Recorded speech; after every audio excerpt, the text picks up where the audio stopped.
Good morning. Today is Tuesday, October 22nd, 2019. It is 9:30, and it is the regularly scheduled meeting of the Los Angeles Board of Police Commissioners. Madam Secretary, please call the roll. Good morning. Let the record reflect that Commissioners Stecker, Goldsmith, Soboroff, Bonner, Figueroa are present, and we have a quorum. Thank you very much. Commissioners, we have 6 items on our regular agenda. I have questions on D and E. I understand Mr. Bonner has a question on A. Do any of you have questions on B, C, or F?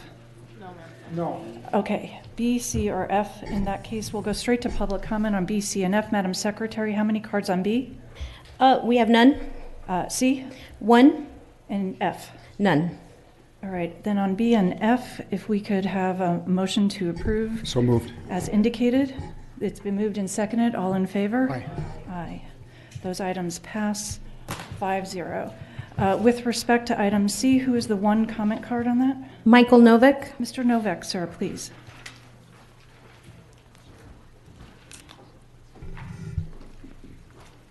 Good morning, Mr. Novak. Actually, before the meeting started, as to what commission liaison assignments are, I'm wondering if you could clarify that for the general public as well. Is this assignments of commission members to liaison with other organizations, or if so, what are they? Yes, sir. Thank you for your question. And just to address Mr. Novak's question, which is a fair one and relevant one, these are, sometimes we colloquially call them committee assignments.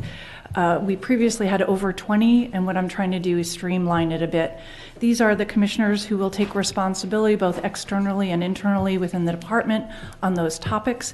As a big issue arises, say an IG report, in all likelihood it'll be that one commissioner plus another one, depending on schedules and availability. So that's generally what that item is. Thank you, Mr. Novak, for that question. Is there then a motion to approve the commission president's report? So moved. Second? All in favor? Aye. Aye. 5-0. Another question. I tell you what, at public comment, I'll be happy to take that and answer the question at that time. The matter has already been voted on. Let's move then to item A. Mr. Bonner, I understand you had a question on that one.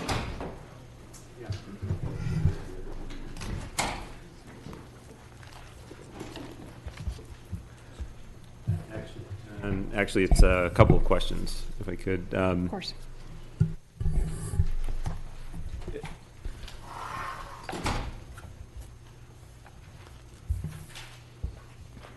On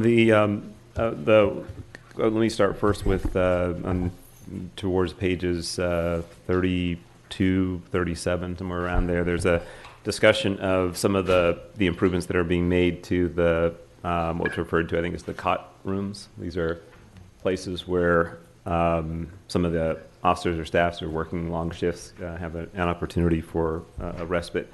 And the question there is, in terms of the process of evaluating, I know there's a number of these facilities that are kind of viewed as really in need of some improvement, if you will.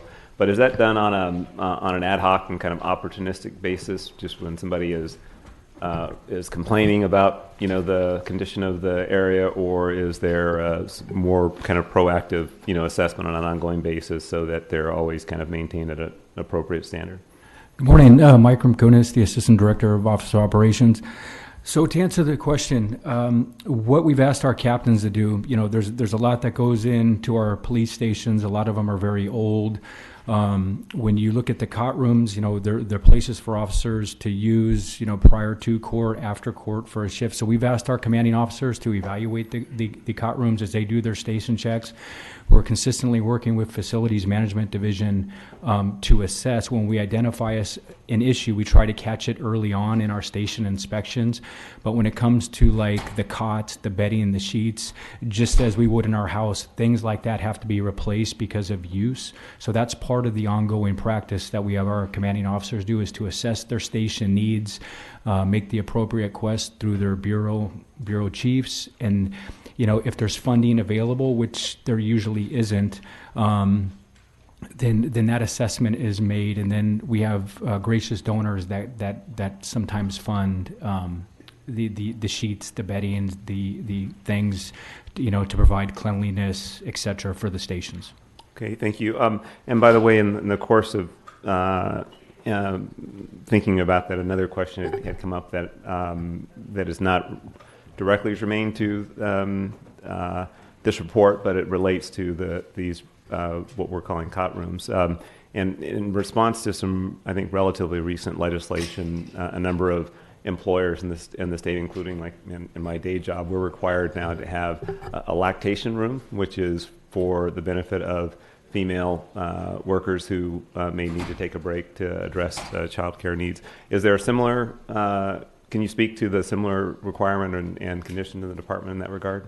Absolutely, because of the law, we do have lactation rooms in all of our stations and all of our police facilities. We have one here at headquarters, so that is a mandate, and we adhere to that. But it's separate from this other. I know you have the male and the female cot rooms, but it's Correct. A separate facility. Yeah, absolutely. Right. Okay, it is great. a separate room.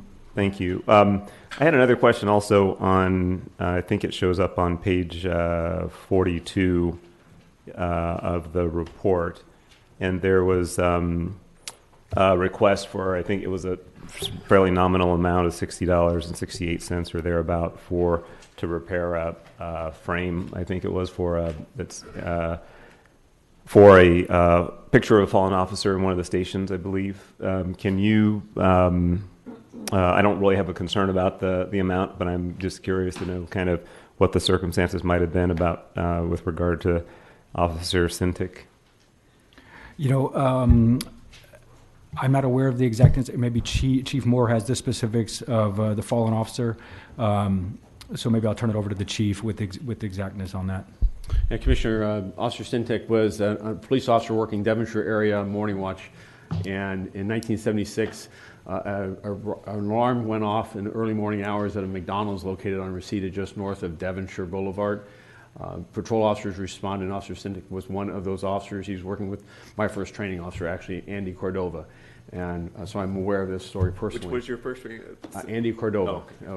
was a P3 working with Officer Sintic. And as they responded, a gunman from inside the location, which had taken hostages of the night cleaning crew of the McDonald's, emerged, shot and killed our officer, and then barricaded himself, eventually taking his own life, and as the resolution of that engagement. But we lost him in that robbery.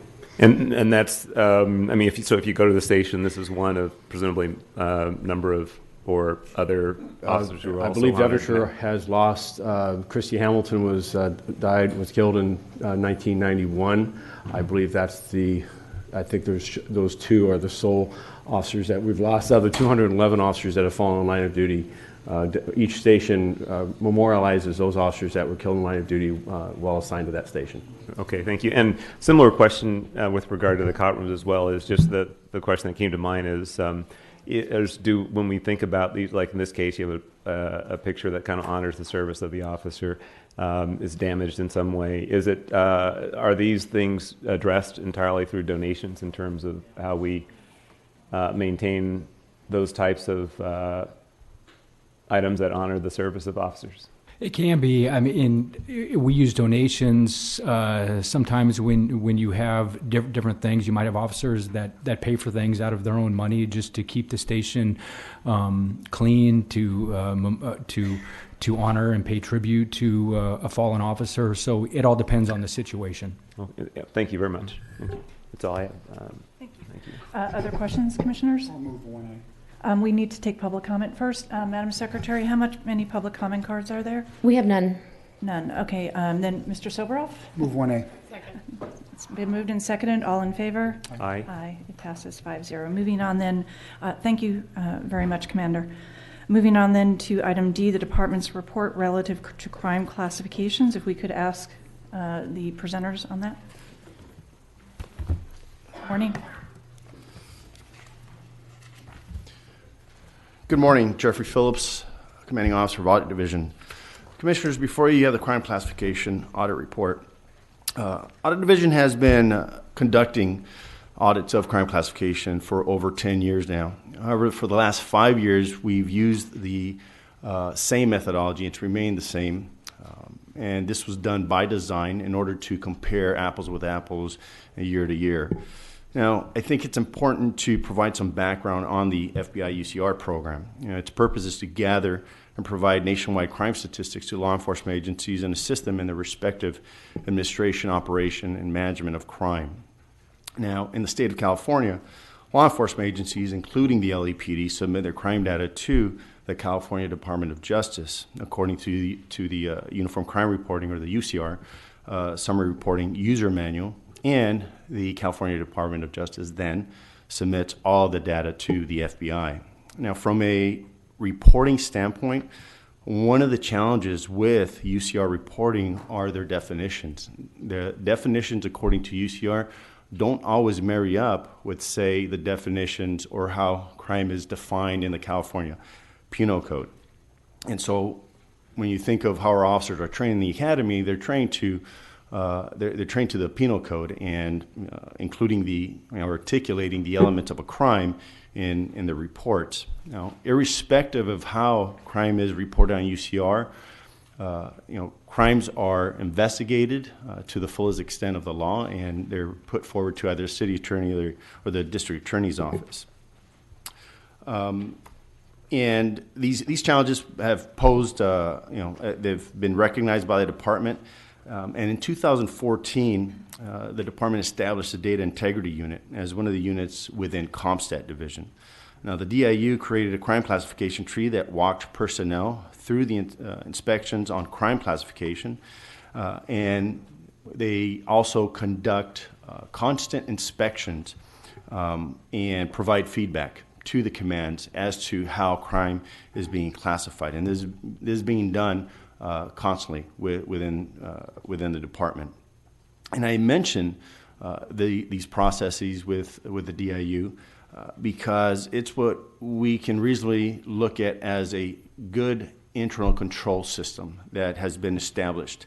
And we've seen the progression in compliance within the last 5 years. The scope of this audit was 1 year, and that's looking at 2018 of aggravated and simple assaults captured within our Consolidated Crime Analysis database. This included investigative reports, arrest reports, and respective follow-up reports. There were only 2 objectives that evaluated whether reports were classified according to the FBI's UCR manual. However, this was a robust sample. We used a 2% error rate, which yielded a sample of over 500 reports, both within the aggravated assault and the simple assaults.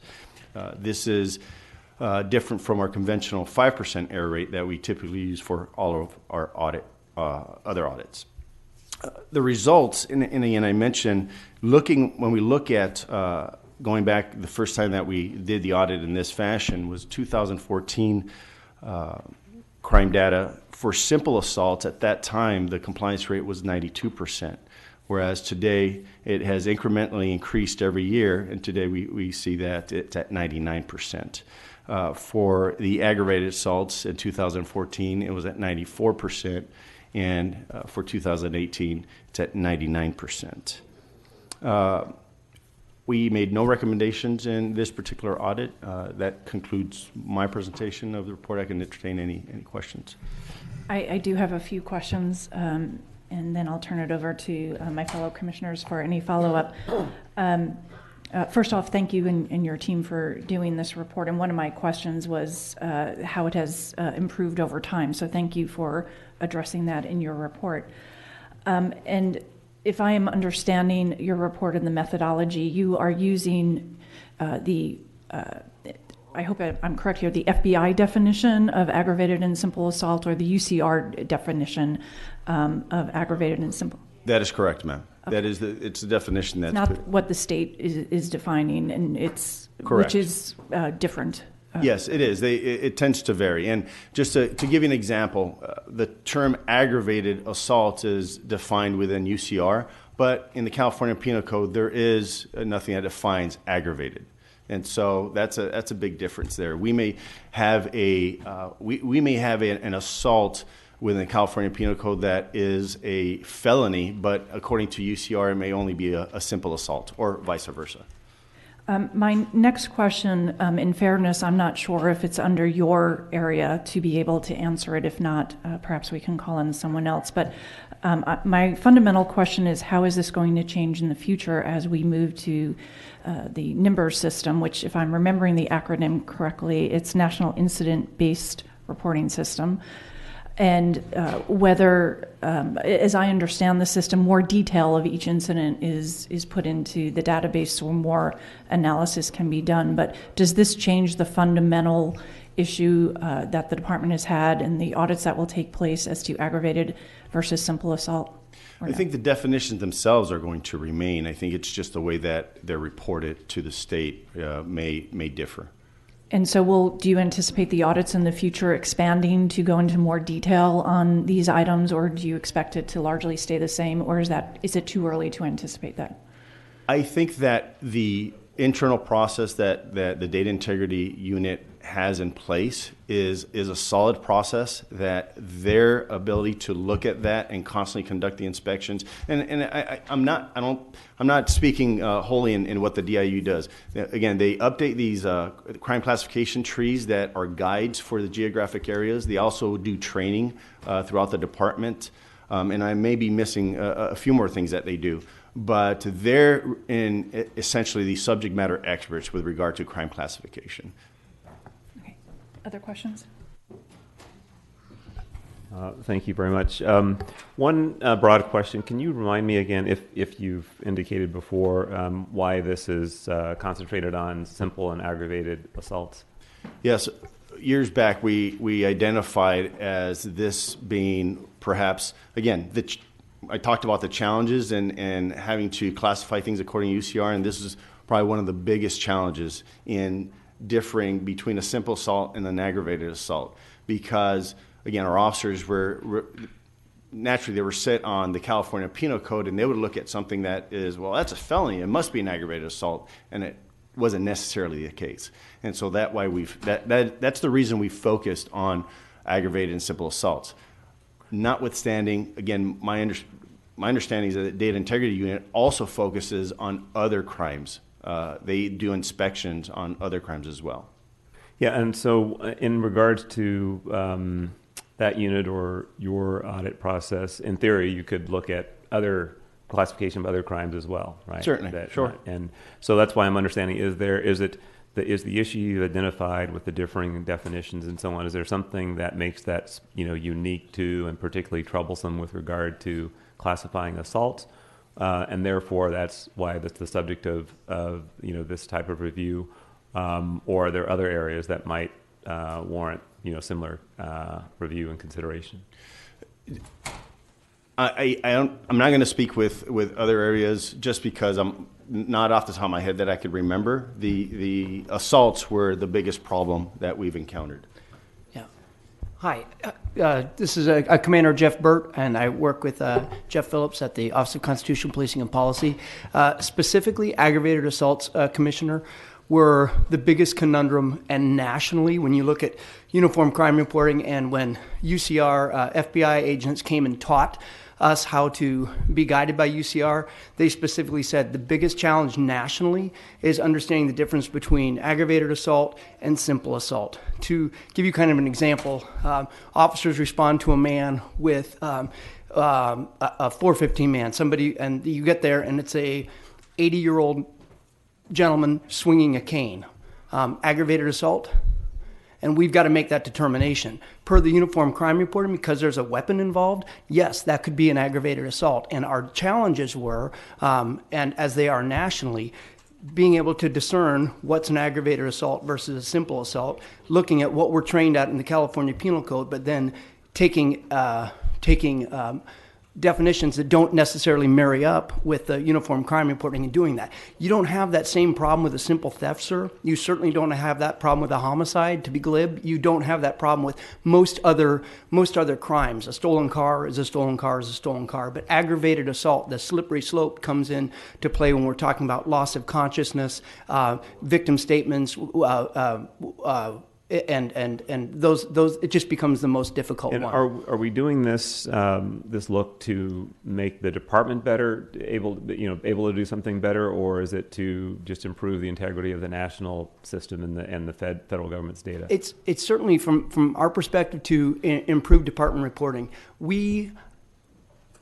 What you want to do is report crime as accurately as you possibly can, right? So you wouldn't want to be in a situation where you're underreporting aggravated assaults. You're still investigating a crime. Somebody responds to a radio call, we take a report, but if it becomes a simple battery, sir, that doesn't get listed as a Part 1 crime, and then doesn't get reported as an aggravated assault, and doesn't get measured the same way. So we want to be able to factually represent if crime is going up, where it's going up, and if it's going down. And that's really the stickiest point with aggravated assaults versus simple. One is reported as a Part 1 crime, and we report it to the world, and one is a Part 2 crime and doesn't get the same attention. But it's interesting because I think you've gone to really what I would just note is, and it's beyond the current agenda item, but wanted to signal to the chief and others an area that I wanted to talk some more about going forward, and that is this is all about reported crime, right? And there's a vast sea of unreported crimes that go on every day. So when we talk about crime going up or crime going down, we're really talking about reported crime going up or reported crime going down, right? The others we don't really know that much about, or I should ask you, how much do we know about unreported crimes? There's a national crime victim survey that's conducted. I'm going to say we have nothing to do with that. It's done by another organization where they try to capture victims of crime that never reported the crimes. And so now I'm kind of getting to the academic literature. They try to balance what's reported by the FBI with that National Crime Victim Survey, and somewhere in between there is the reality of where crime is.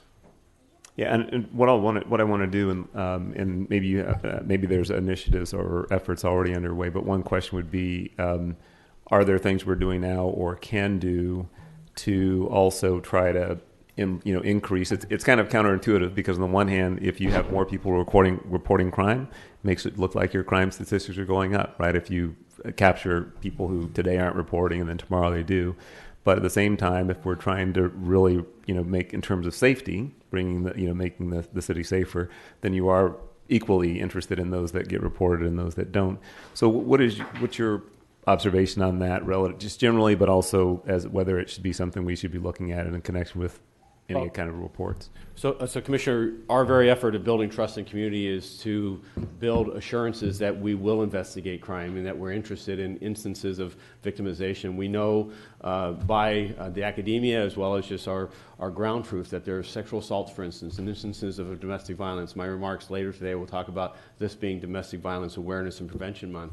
A crime that we know is underreported years ago, beginning in 2016 and 17, because of concerns about crime being underreported for fear of deportation. Our outreach and engagement to the immigrant communities were to stress the fact that we're local law enforcement and we will not engage in civil enforcement of civil immigration violations for the very purpose of we want and need communities to feel willing and able to step forward and that we will investigate. We have seen, to your point, in the Community Safety Partnership, building trust in communities that then step forward and report generally low-level minor crimes that previously they felt the law enforcement was uninterested in and disconnected. So we know it's an underreported crime. When we talk about any reduction or increase in crime, it is about we remind ourselves to say reported crime because we know there's a book of work there that's below the surface. But our prevention and intervention efforts go to those audiences that feel discouraged or impacted. And we'll say also, finally, we know that in gang violence, for instance, that there's an intimidation, there's efforts by organized street gangs to interfere and to intimidate communities not to step forward, whether as witnesses or as victims themselves. So these are all forces that are in play. As a department, we work to build trust and relationships in communities that promote the idea that they can step forward and we will respond and investigate. And presumably with the goal of bringing an overall reduction in crime Absolutely. and not simply just focusing on the accuracy of crime statistics, if you will. No, exactly. I think the accuracy is important. As was said earlier, in 2014, the accuracy of our reports was challenged significantly, and it had a negative impact on the public's trust and confidence that these numbers were, in fact, true and accurate. We have the data integrity unit that was constructed then and now does an ongoing series of weekly inspections, primarily on aggravated assaults, but they've also looked at and will periodically look at theft reports, they'll look at robbery reports, they'll look at other lost reports to determine on a sampling whether or not our classifications are accurate. To NIVERS, which is coming on board in 2021, I look forward to, with our new record management system, improving this situation with decision trees and pop-up lists and suggestions for officers through machine logic to identify the appropriate and classify crime and offenses. Currently, they have a blank slate, and they pick a title out of literally hundreds of available titles. We have some tools to help them with that, some decision tools to help them, whether it's an ag assault or a simple assault. But I look forward to NIVERS coming and giving us greater, with the new record management system, the ability to be more refined and accurate in our classification. Proud of the work that our men and women are doing today. Out of hundreds of thousands of reports, nearly 400,000 reports that are completed, the accuracy of single digits in error rates is simply demonstrates their commitment to trying to get it right. But as was said lastly, regardless of classification, each of these crimes are investigated without regard to the classification. The investigative aspects or priority is based on solvability and severity of crime. Got it. Appreciate that. And one final question, just going back to the point about the differences, areas where there's some differences between the state and the federal definitions and things.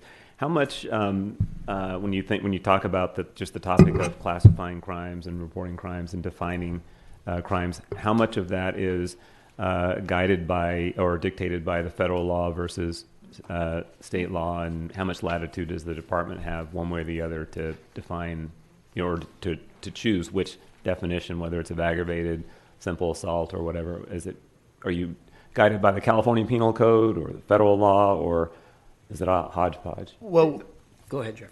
with regard to how the crime is investigated, and ultimately there's going to be a charge, that has to be California Penal Code. But when it comes to, it's almost like you have to put on two hats for, say, the watch commander. It has to put on two hats, has to look, okay, what do we have here? What are the elements of a crime? What are we going to charge this individual with? Or what's the actual crime according to the California Penal Code? But then they have to put another hat and say, okay, now, according to the FBI's Uniform Crime Reporting, where does it fit in? So it's really both. Okay, yeah, I get it. Appreciate that. Thank you. Thank you. Other questions from commissioners? Seeing no hands, how many public comment cards do we have on this item? We have 3. 3. Can you call the names, please? Jonathan Foster, Wayne from Encino, and Michael Novick. Mr. Foster.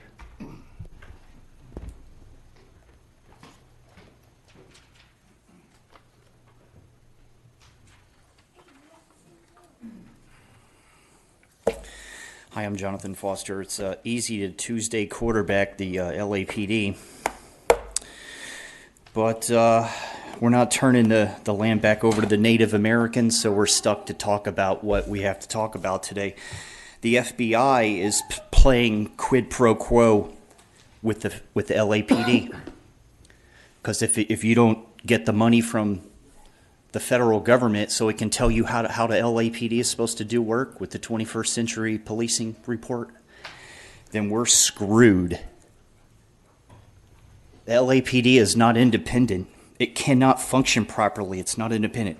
The FBI and the government, the federal government, holds it hostage for a budget, hostage to how to enforce, tells the LAPD what crime it can bust, what crime it cannot bust, how to look the other way on high crime, trampling the Fourth Amendment. They talked about this when they made this country. By the way, is any LAPD getting paid to do FBI work? Shouldn't they be getting 2 paychecks? Boy, you guys should be really getting paid. This is why I should be president. So I get some people paid off the street, out of crime, and in working, and then what we got is, the people got their heads. They talked about, God, it could be revealing to say these specific people that do commit crime, though, however, I mean, there's people killing other people, maybe they should be the one to do what God said. How do we get to them? I know y'all trying to do what God said, aren't you? You're not in jail. But somebody who actually really did murder, aren't they the ones that need to be doing what God said? And you touched on this. Over here it says there's been improvement every year, and over here it says, well, they underreported, so there can't be any improvement. So I'm glad you touched on that. But we're screwed, by the way. If you're being told what to do by the FBI and they're not paying you, we're getting screwed. Sir. Yeah, so we're talking about the bloodsuckers, the FBI bloodsuckers. Now, they define crime one of two ways, and Mr. Bonner knows this. There's two kinds of crime. The crime of the ones who pay off and the rest of us. So the way that they pay off, and I use the example of a gentleman walking with a cane and swings it. Is he walking with a disability and then he swings it? It's not a 415 foul. So you see, even your examples are flawed. You don't know what you're doing. You just know one thing. How do we keep the FBI from indicting Herb Watson? How? We got to keep him away from the FBI indictment. And how we do it is, number one, not interrupting when I'm on the topic. We're talking about the FBI. That's all you talked about for 10 minutes. So I'm talking about why you bend over and take it from the FBI to categorize your job. And the reason why is because you'll do anything to keep them off your ass. You want federal funding from the federal government. So that's the reason why you do all that categorical shit, or you won't qualify for the juice you get from Congress. That's why. And as far as the free time, you always give the FBI free staffing on your under security operations, as again, you goddamn tax the taxpayers of LA to pay for free FBI staffing that you give them. Why? To keep the FBI from indicting Herb Watson. And then you go, and then you have the nerve to fucking tell us with Bonner and his eloquent questions. You didn't understand it. You understand everything. Facts, FBI. Facts, LAPD criminal organization. Facts, City Watch LA. Herb Watson and David Zonheiser are faggots. Fuck them both. Mr. Novick? Yeah, some of you have been on the commission longer than Commissioner Bonner might remember that the reason for this audit is because the LAPD has repeatedly been exposed for manipulating crime statistics either to create fear of crime or to create the illusion that they're dealing with crime. So that's why you're auditing these figures. I'm curious as to whether they're auditing LAPD looking at wage theft, which is a serious crime in the city, or looking at illegal evictions, which is a serious crime in the city.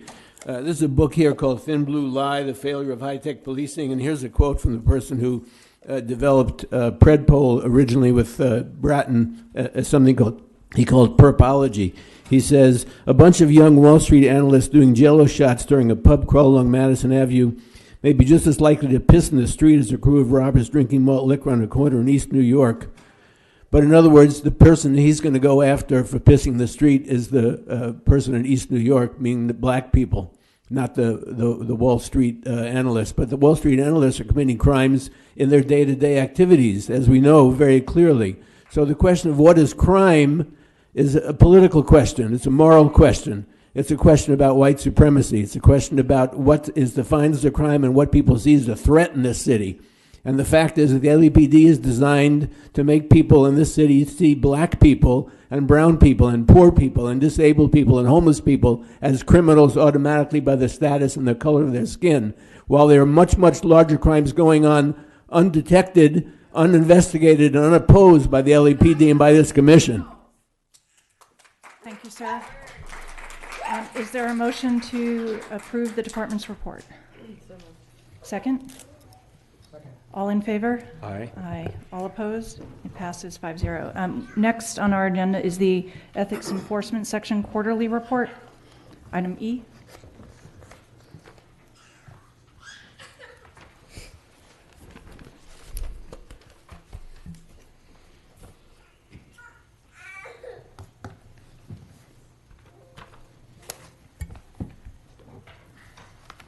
Good morning. If you could introduce yourselves and introduce the report as well. Yes, ma'am. Good morning, Commissioners. My name is Captain Alex Vargas. I am the Commanding Officer, Special Operations Division. With me, I have Detective 3, Linda Compton. She is the officer in charge of the Ethics Enforcement Section. Today, we're here to present the second quarter Special Operations Division, Special Enforcement Section, second quarter 2019 report. So for this quarter number 2, we conducted a total of 39 tests. That's an increase of 3 tests compared to quarter number 1, which we had 36.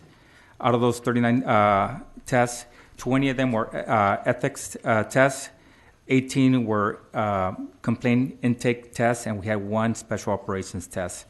Out of those 20, 16 of them were passed. We had no failures, 1 passed with comments, and then 3 attempts. I would like to say that compared to quarter number 1, we did have an increase of 2 tests this quarter, 20 compared to 18 from quarter number 1. Out of those tests, 10 of them were random, and 10 were specific. Of the complaint intake takes, we had 18. That's the exact same number from quarter number 1, 3 field and 15 telephonic. We had all 18 of them were passed. And special operations tests, we had 1. That's an increase compared to 0 from last quarter. That one was inconclusive, and I could talk more about that one in the closed session. So for total for this quarter number 2, we had 34 pass, no failures, 1 pass with comments, 3 attempts, and 1 inconclusive for 39. The areas that were covered for the misconduct categories, we had 57 of them. We had 5 constitutional policing stops, no constitutional policing searches or seizures. And I know we talked about that in the past, about increasing that number. So we have increased it. All of 2018, we only had 1 constitutional policing stop, 1 seizure, and 1 search. We have seen a big increase with 5 now so far this first half of the year. And for stops, and then for searches, for constitutional searches, we've had 3 so far this year. So we've seen a big increase in that. And we're making a big emphasis to try to focus on that as well. For neglected duty, we had 11 this quarter. 1 theft test, 6 discourtesy, 3 unbecoming conduct, 11 policy and procedure, and then, like I said earlier, 18 complaint intake tests. That's a total of 57 compared to 56 in the first quarter. That gives us a total of 113. We have also seen an increase in that compared to 2018 numbers for the first 2 quarters. We had a total of 88 last year for the first period, so we have seen an increase in that as well, in the amount of tests. As far as tests by rank, we had a total of 45 for police officer tests, 24 sergeants, 3 detectives, 4 lieutenants, and 7 civilians. We try to parallel that with the amount of ranks that are through the 2007 annual complaint report. In that report, if you look at the number of officers that have sustained complaints, it's 76%. So our 54 is lower than that average, but we try to spread it out with the other ranks as well. In that report, it has sergeants sustaining complaints of 6%, detectives 7%, lieutenants 1.5%. So our numbers are pretty much parallel to that as well. If you look at the amount of sources that we have 2 we had where we review ourselves complaint reviews. 1 was anonymous, 1 was chain of command requests, 34 were SOD initiated, and we had 1 PSP referral. Those numbers are very consistent compared to last year. 1 push that we are making is try to get more chain of command requests, complaints to come in. We had a total of 3, quarter number 1. If you look at the numbers compared to the last few years, that number has gone down. So we are making an effort to try to get more of the chain of command to give us more referrals for their officers. We think that with getting those officers identified through the chain of command, through their captains, we'll be able to have more effective tests. So for that, we've been going to command development school every 6 months, talking to the captains that are now going to be future captains, talking about how SOD could be available for them as a resource for any at-risk behavior or any officers they feel could be tested. We've also been talking to OO, and we'll be meeting at the next meeting to be able to talk to current captains and commanders about SOD being a resource to them. And every opportunity I have when I talk to captains regarding their investigations, I also make it a point to bring up the fact that SOD is there for them to be a resource for any adverse behavior. I'm available for any questions, ma'am. Thank you. Just briefly, because I know we'll be, based on the request of a number of commissioners going in closed session on some of the questions that can't be answered in open session.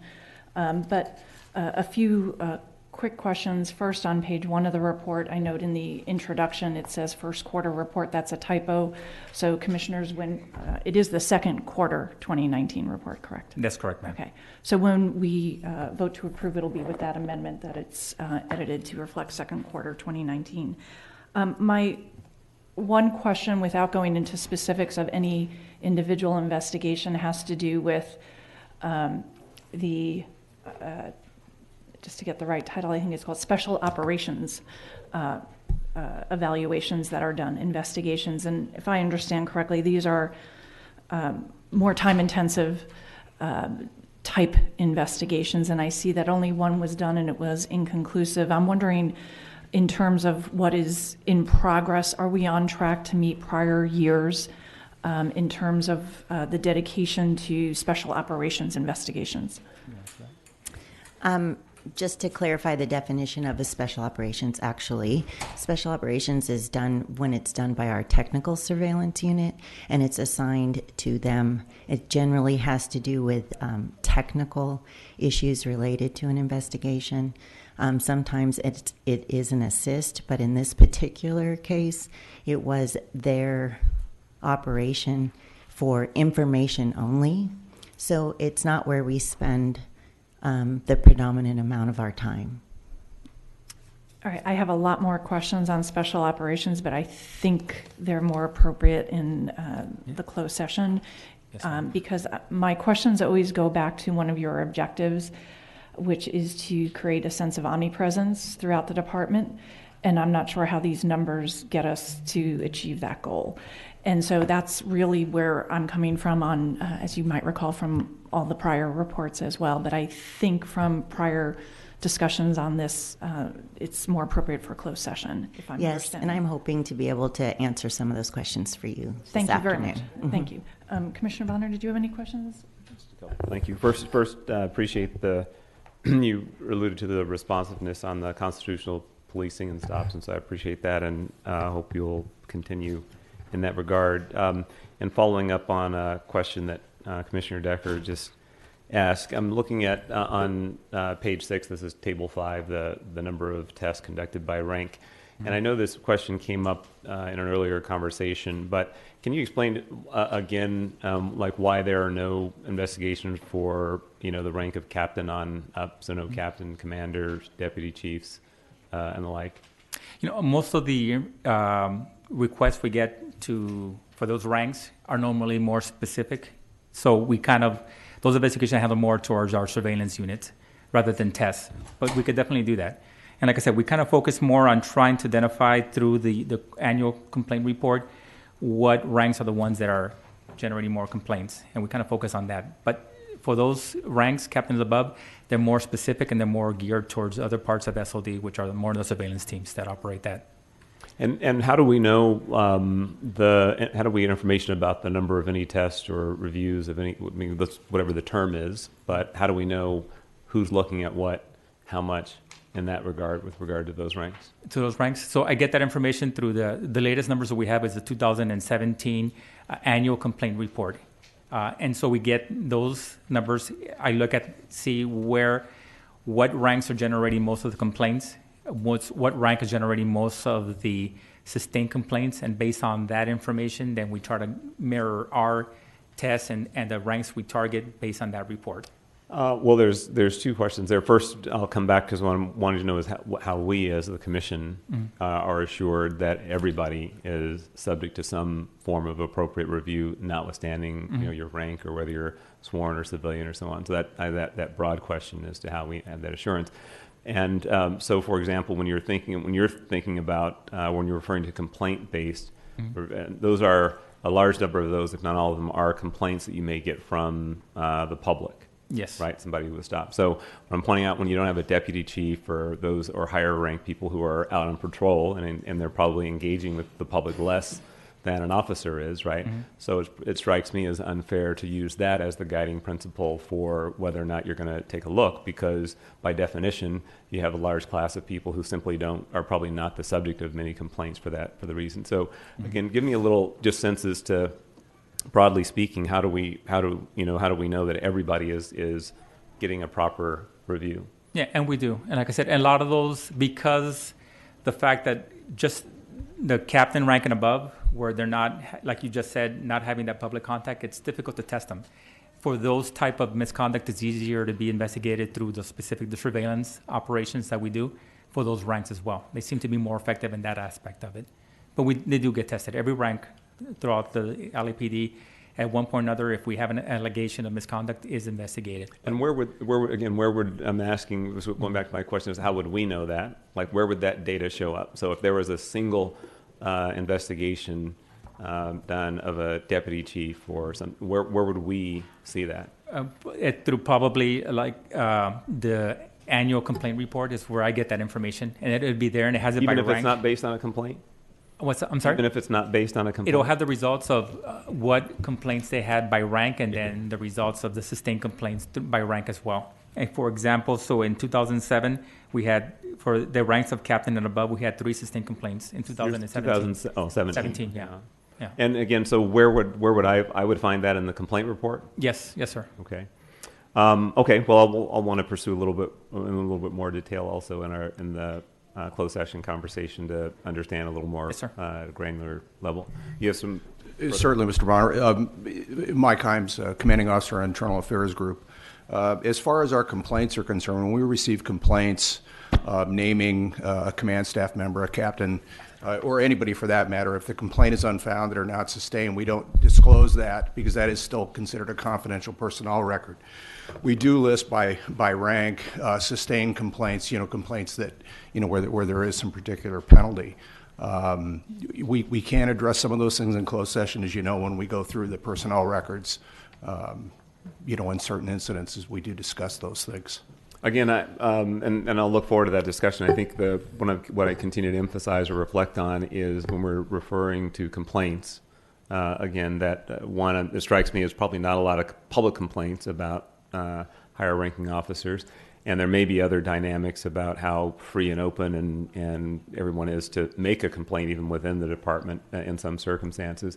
So I want to understand just the broad question of how we make sure that everybody is on their toes and getting the same amount of consideration across the board.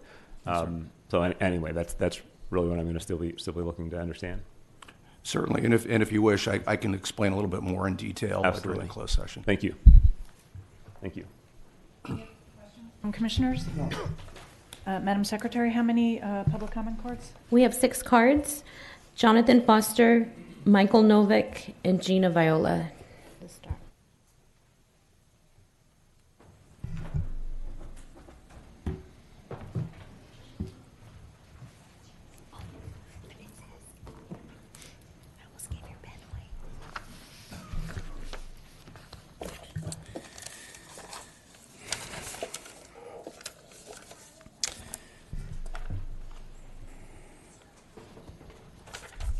You're going into closed session. It can't be answered in the open, you said. It means you have already talked about how you are all going to vote and say. So how is something that is what we're being told is a public service doing anything in private? It's easy for you. No one is going to throw you across the street. Okay? So you stand on a false life position. To be able to go corruptly into secrecy, to have a conversation about a public service, I think you're burning in hell. There's nothing confidential. It makes entire law enforcement corrupt.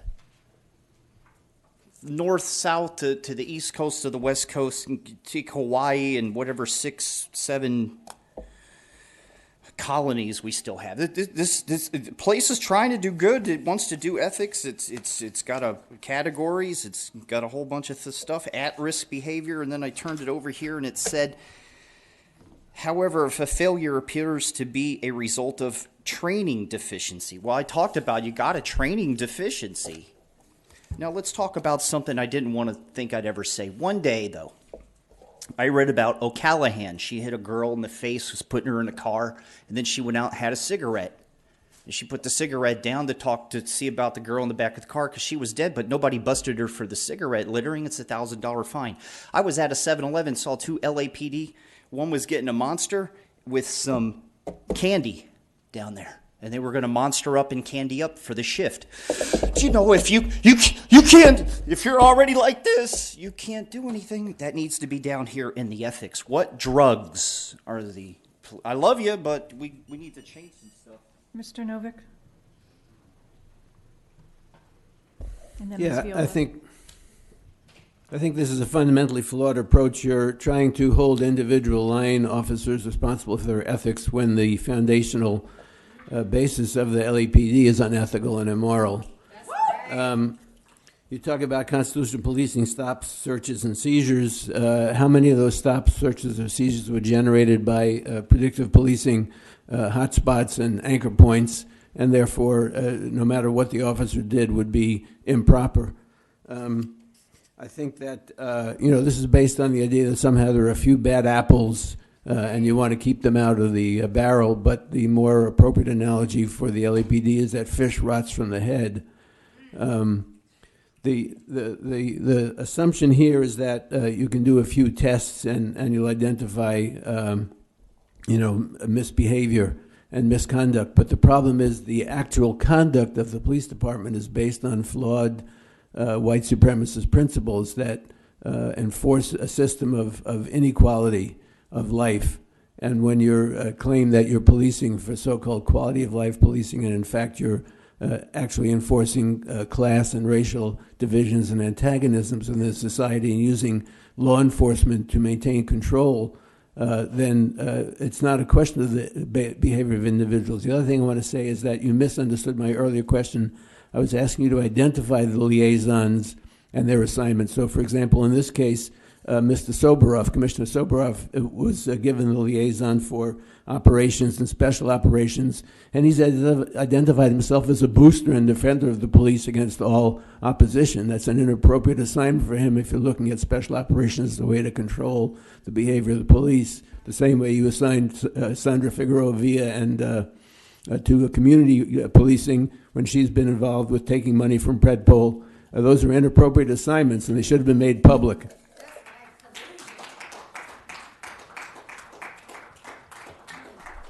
Ms. Viola? Yeah, I too am having an issue listening to a whole report on ethics. When you have 3 police officers, you could have made the subject of this report. Ryan Lee, Martin Robles, Edward Agadapo.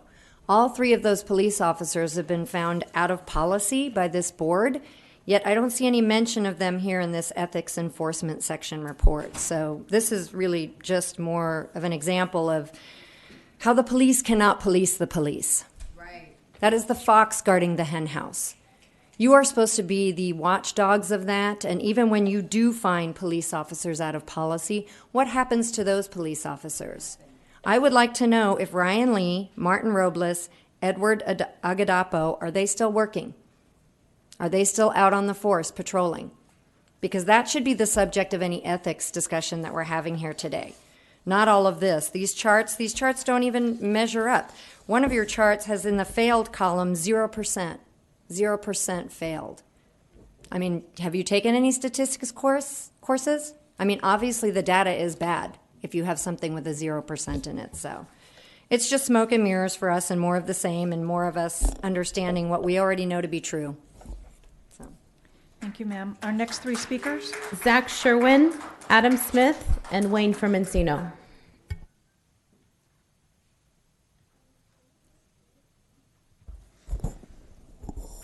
Good morning. So the background on the report says that the mission of this division is to safeguard the integrity of law enforcement operations.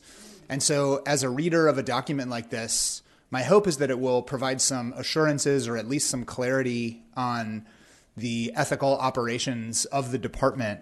And I think as a document, unlike the number of fails that you ascribe to any officers, it does fail my personal tests for being, reassuring, clarifying, informative. So it is notable to me that, like, of all these tests that were run, there are 0% in the fails column. That's certainly possible, but it does smack to some extent of like a teacher inviting a kid to give themselves their own grade and the kid giving themselves an A. I also think it's confusing. In table number 2, it says that there are 39 tests that were conducted, and in table number 5, there are 83 total tests conducted. Perhaps there's some explanation for that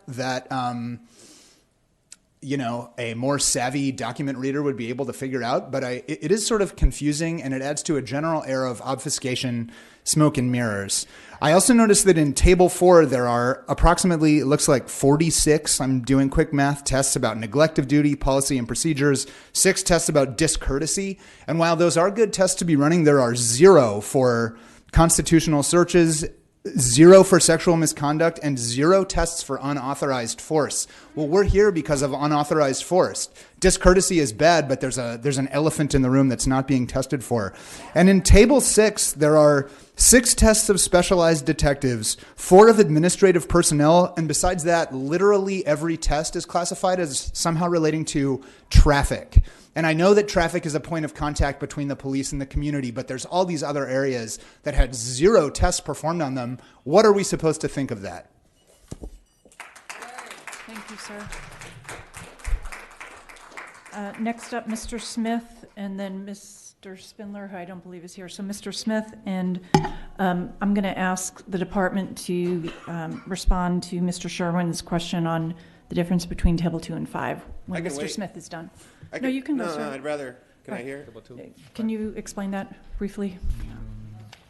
So he's saying there's only 36 that over. Mr. Smith, they're going to need a moment to. Categories. Yeah. Are you ready? Yes. Okay. Sorry, Mr. Smith. Go ahead. Okay, table 2 has a total of 39 tests that we conducted. Table number 4 consists of the categories that are covered within those tests. So there'll be, on every test, there could be a couple more categories that are covered. Could you speak more directly into the microphone? So table number 2 has the amount of tests that we conducted, which was 39. Right. Table number 4 has the categories that were covered within that test. So in some tests, there'll be more than just one category covered. So for table example, 2 and 5. Yes. Right. Okay. So table 2 has amount of tests 39. 2 table and 5 4, or 2 and 4? 2 and 4. 2 and 5. 5 is about, yeah. So table number 5 has the amount of officers that were tested. So is it correct, just to cut to the chase here, that Yeah. for each test that is done, sometimes multiple officers are tested? Supervisors, exactly, could And be this part of that test. indicates the rank of those officers who were involved in all 39 tests. Yes, that's is that correct. Yes. Okay, hopefully that answers the question. Excuse me, Mr. Smith.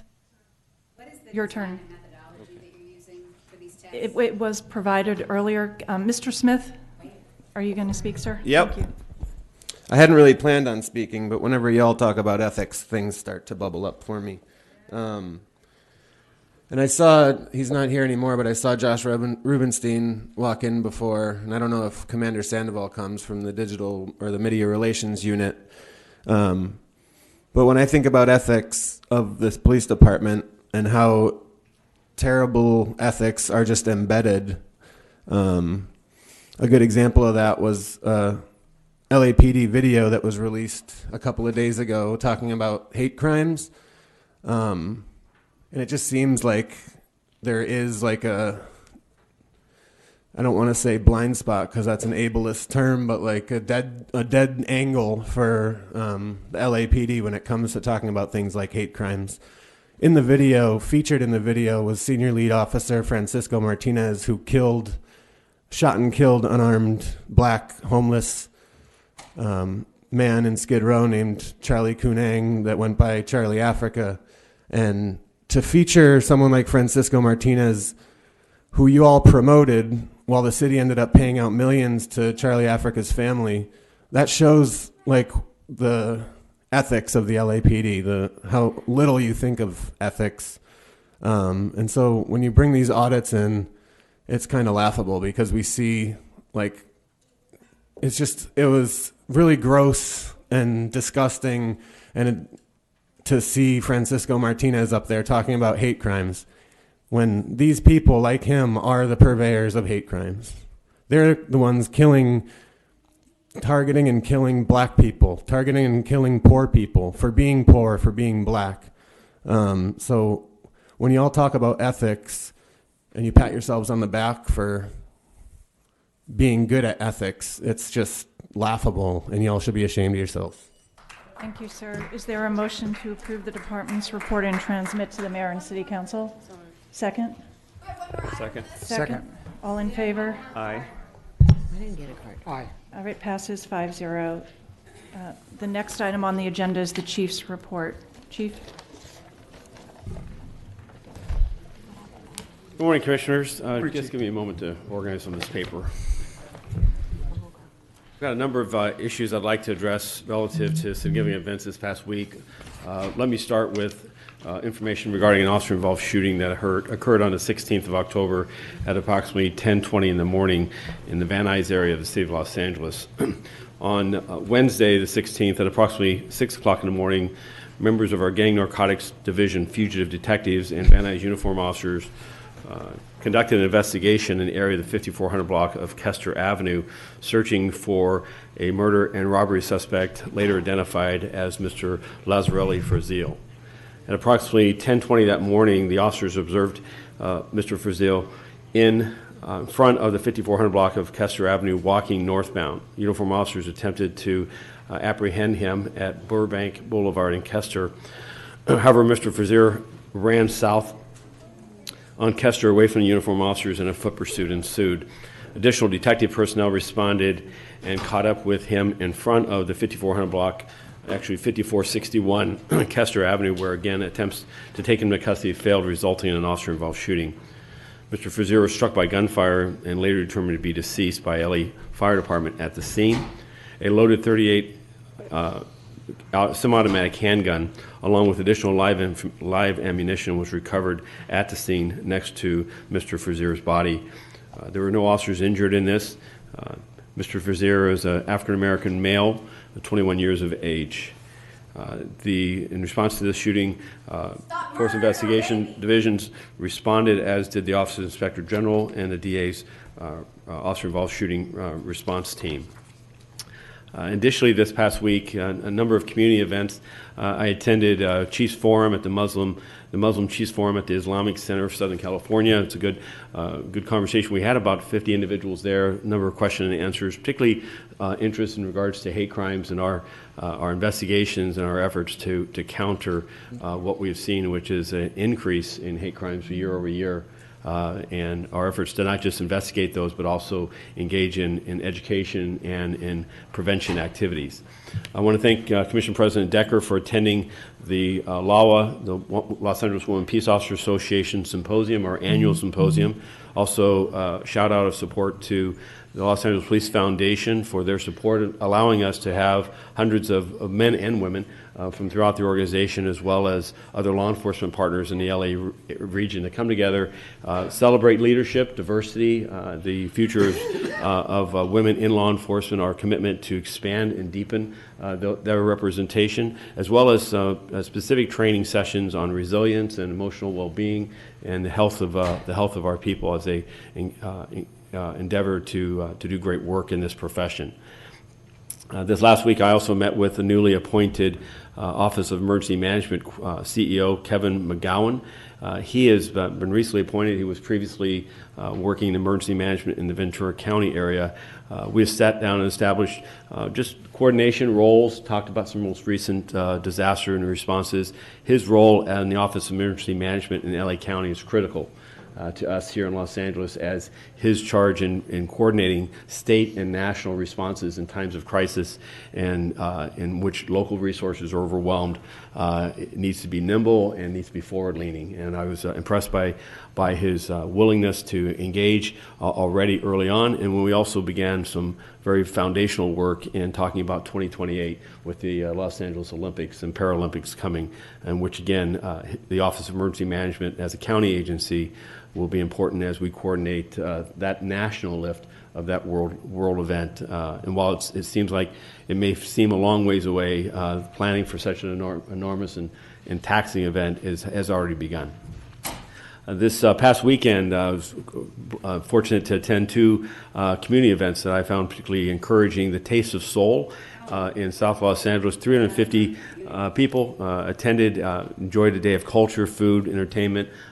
It was Crenshaw Boulevard from the stage from Stockard all the way up to the forward to the Hollywood Hills. It was just filled with a lot of smiles, a lot of people enjoying the day, and our men and women that were there provide for safety, but also actions and encounters to encourage trust and building of that. Later in the day, I attended an Armenian cultural celebration in the Tahunga area, the northeast part of the San Fernando Valley. There, under the leadership of Councilmember Monica Rodriguez, they established a square for the William Soroyan Square. He was an Armenian-American author and who grew up in the central part of the valley of California, but also lived here in Los Angeles. And his writings and his work has been one of inclusion and acceptance amongst the challenges he faced as an Armenian American, as well as his parents as they immigrated to this country. This Armenian celebration is the fourth year in a row. It sprang from an incident of a hate crime that occurred in that very community back in 2016 when a family posted an Armenian flag in their front yard, and for that, resulting in a letter, a hate crime that was stuck in their mailbox, and trying to counter and dampen that. And so that community pulling together and inviting the Armenian American community from throughout this region to celebrate that afternoon was good to be there, and also demonstrate our department's support of each community, and that will not allow instances of hate and ignorance to stand unchallenged. The two other matters I want to talk about briefly is this month, October, is the Domestic Violence Awareness and Prevention Month. On Monday, the mayor's office with Mayor Garcetti and members of the department and others, victims advocates and supporters will have a press account, but I want to just briefly cover, because I will not be available to be there, and to this commission talk about where we're at with understanding domestic violence and our awareness, as well as our prevention activities. This is a month to celebrate survivors, to honor those who have died, and raise awareness of our commitment to prevent intimate partner violence, and to ensure that victims, that there are resources and ready the criminal justice system is to help and to support them through such terrible ordeals. Reported crime statistics for domestic violence this year versus last essentially calls for service are flat. We've had year-to-date approximately 13,495 calls for service involving domestic violence. That number last year was essentially the same.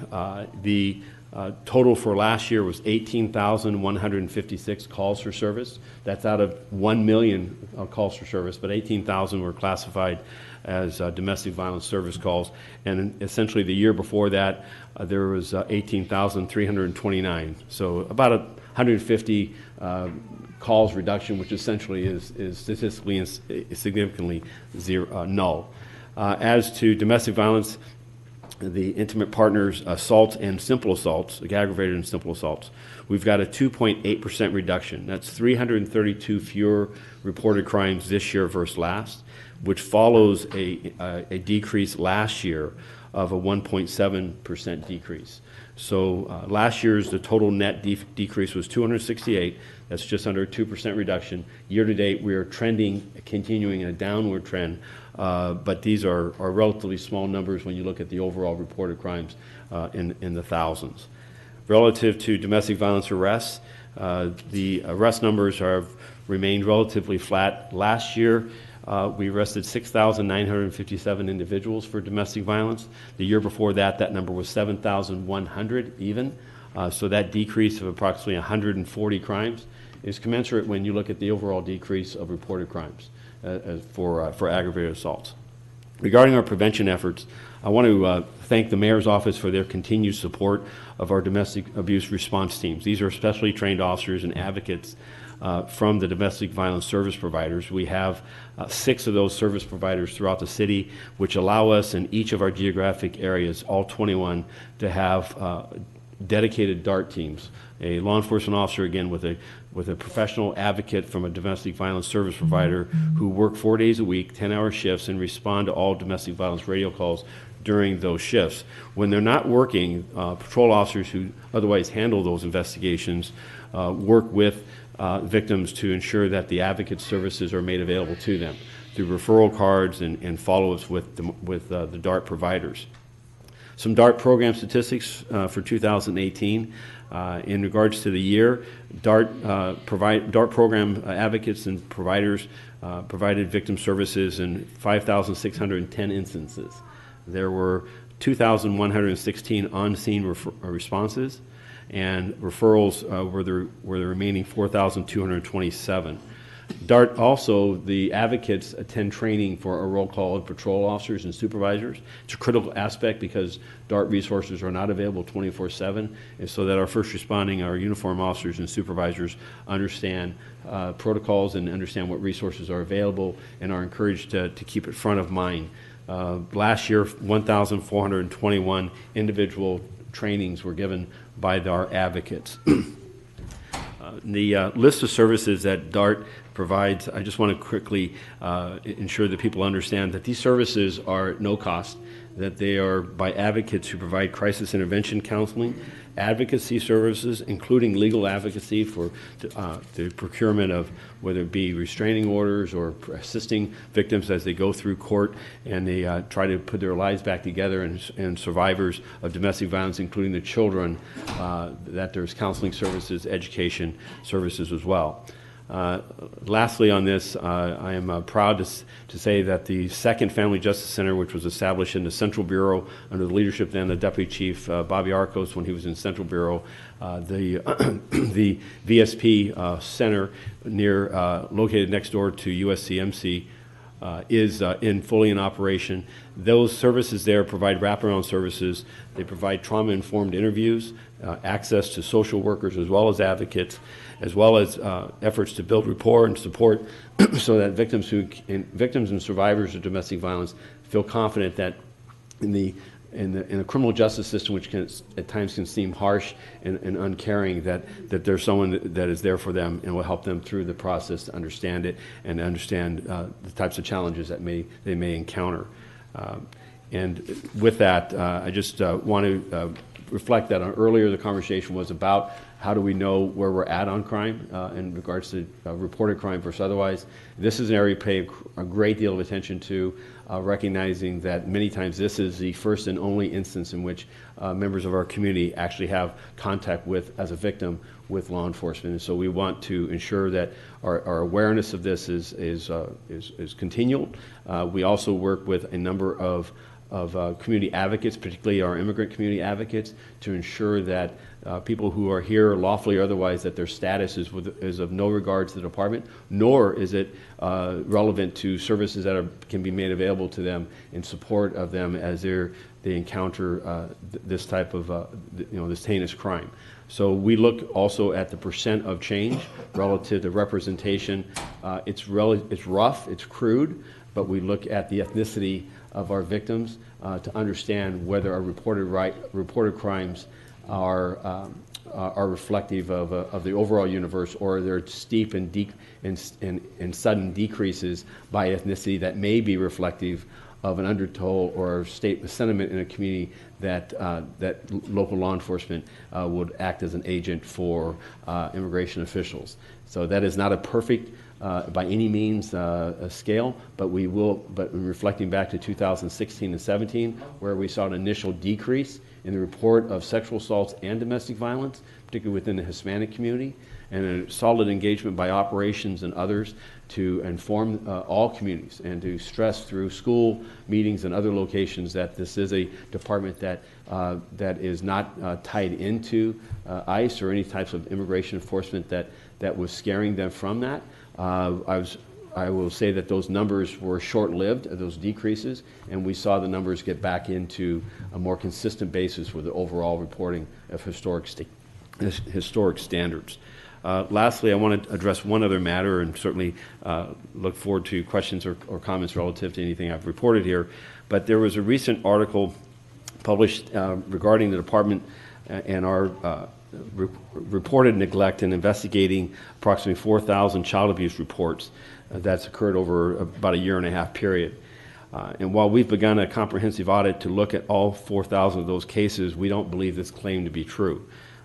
Under a mutual agreement with the Department of Children and Family Services, when the department, who receives about 25,000 suspected child abuse reports each year, we triage each one of those suspected child abuse reports to understand the allegation of the crime and the severity of the crime.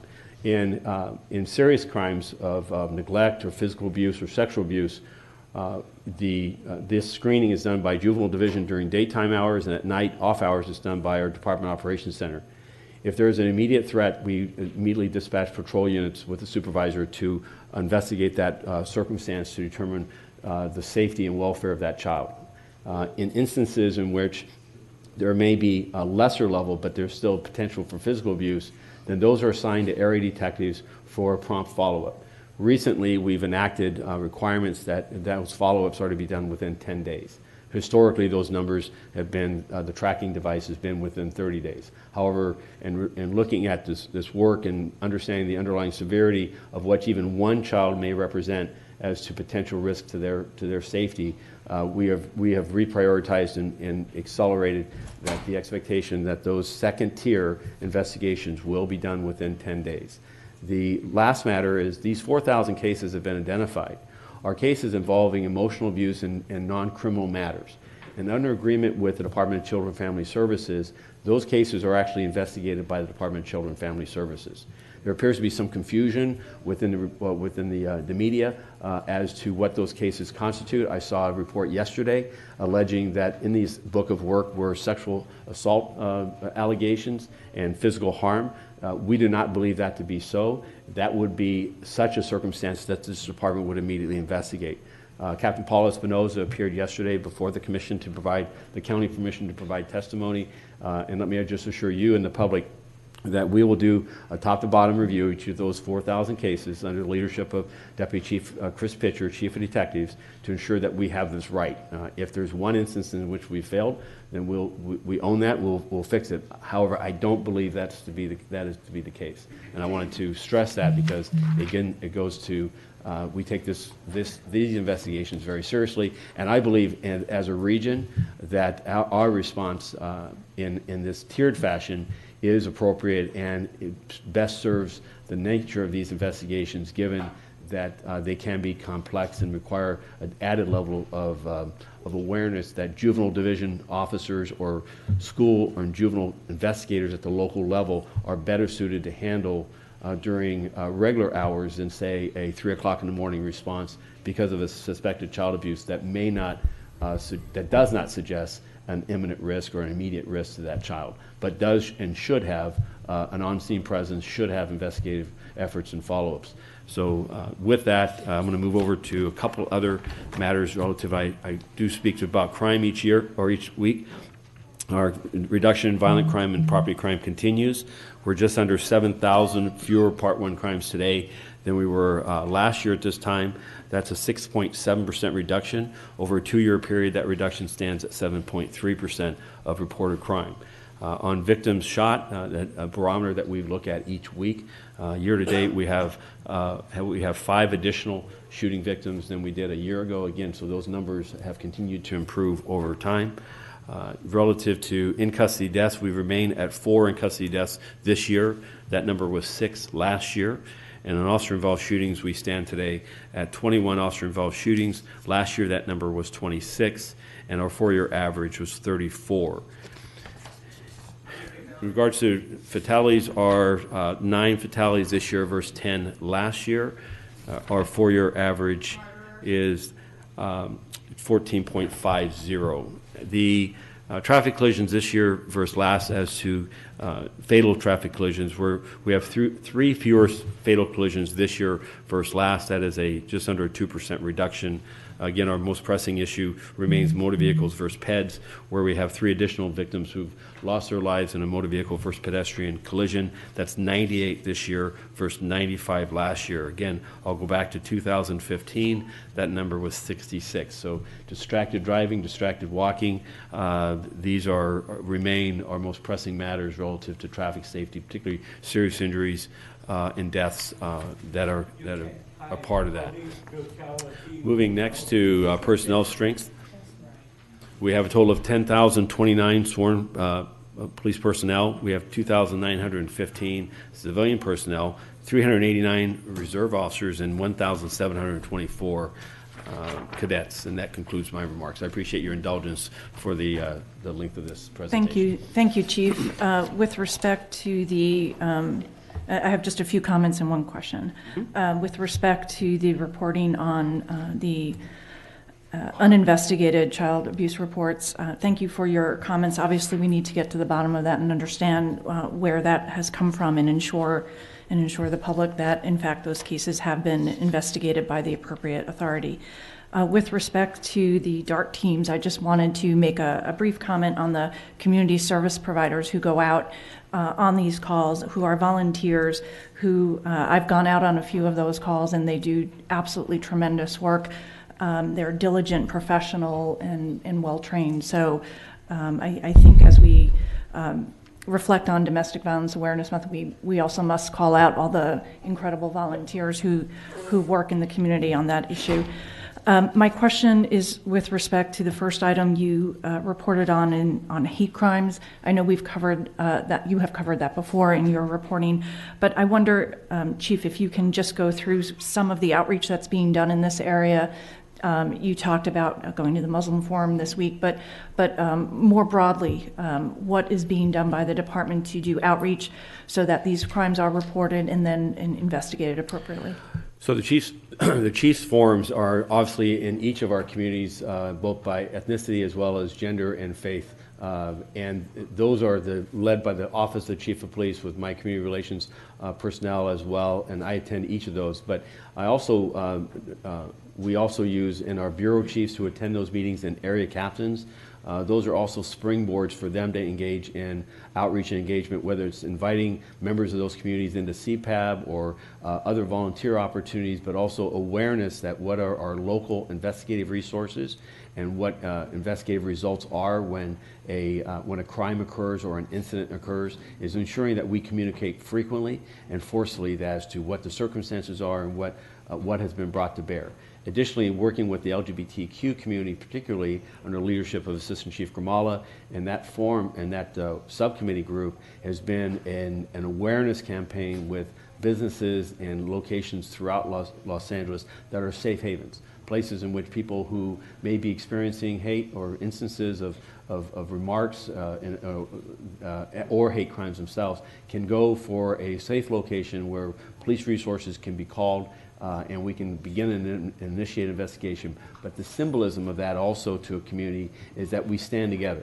The criticality of hate is not allowing the ignorance and the racism and bigotry that exists within our communities for it to flourish and to go unchallenged. And that and that the certainty is that the department will not just prioritize, but will ensure that we bring the full force and power of our investigative abilities to understand what has happened and also anticipate. I will say that, for instance, this square that we put up over the weekend, we recognize now that as much as that's a symbol to the community of solidarity and of the fact that we'll not let an act of hate stand, we also recognize that now it poses a target, and that for those who may feel that they can use that now to push back, if you will, they do so at great peril. The investigative resources that we put there in place, anticipating that there may be places that perform targets, are there to increase the odds that should someone break the law or violate the rights of others, that there will be consequences, and our investigation will be able to support and bring them to the criminal justice system. Lastly, I am reminded that as these events occur, that that our officers are having a supervisor respond, that off-hour notifications occur, that there is a full attention on this, and as far as the education, is that gives our command officers and our first-line supervisors talking points to remind people as they encounter members of the public from various groups, whether it be standing in line at a coffee store or walking in a street or a radio call or otherwise, that this is front of mind with us, and this is not something that we marginalize or minimize in our address.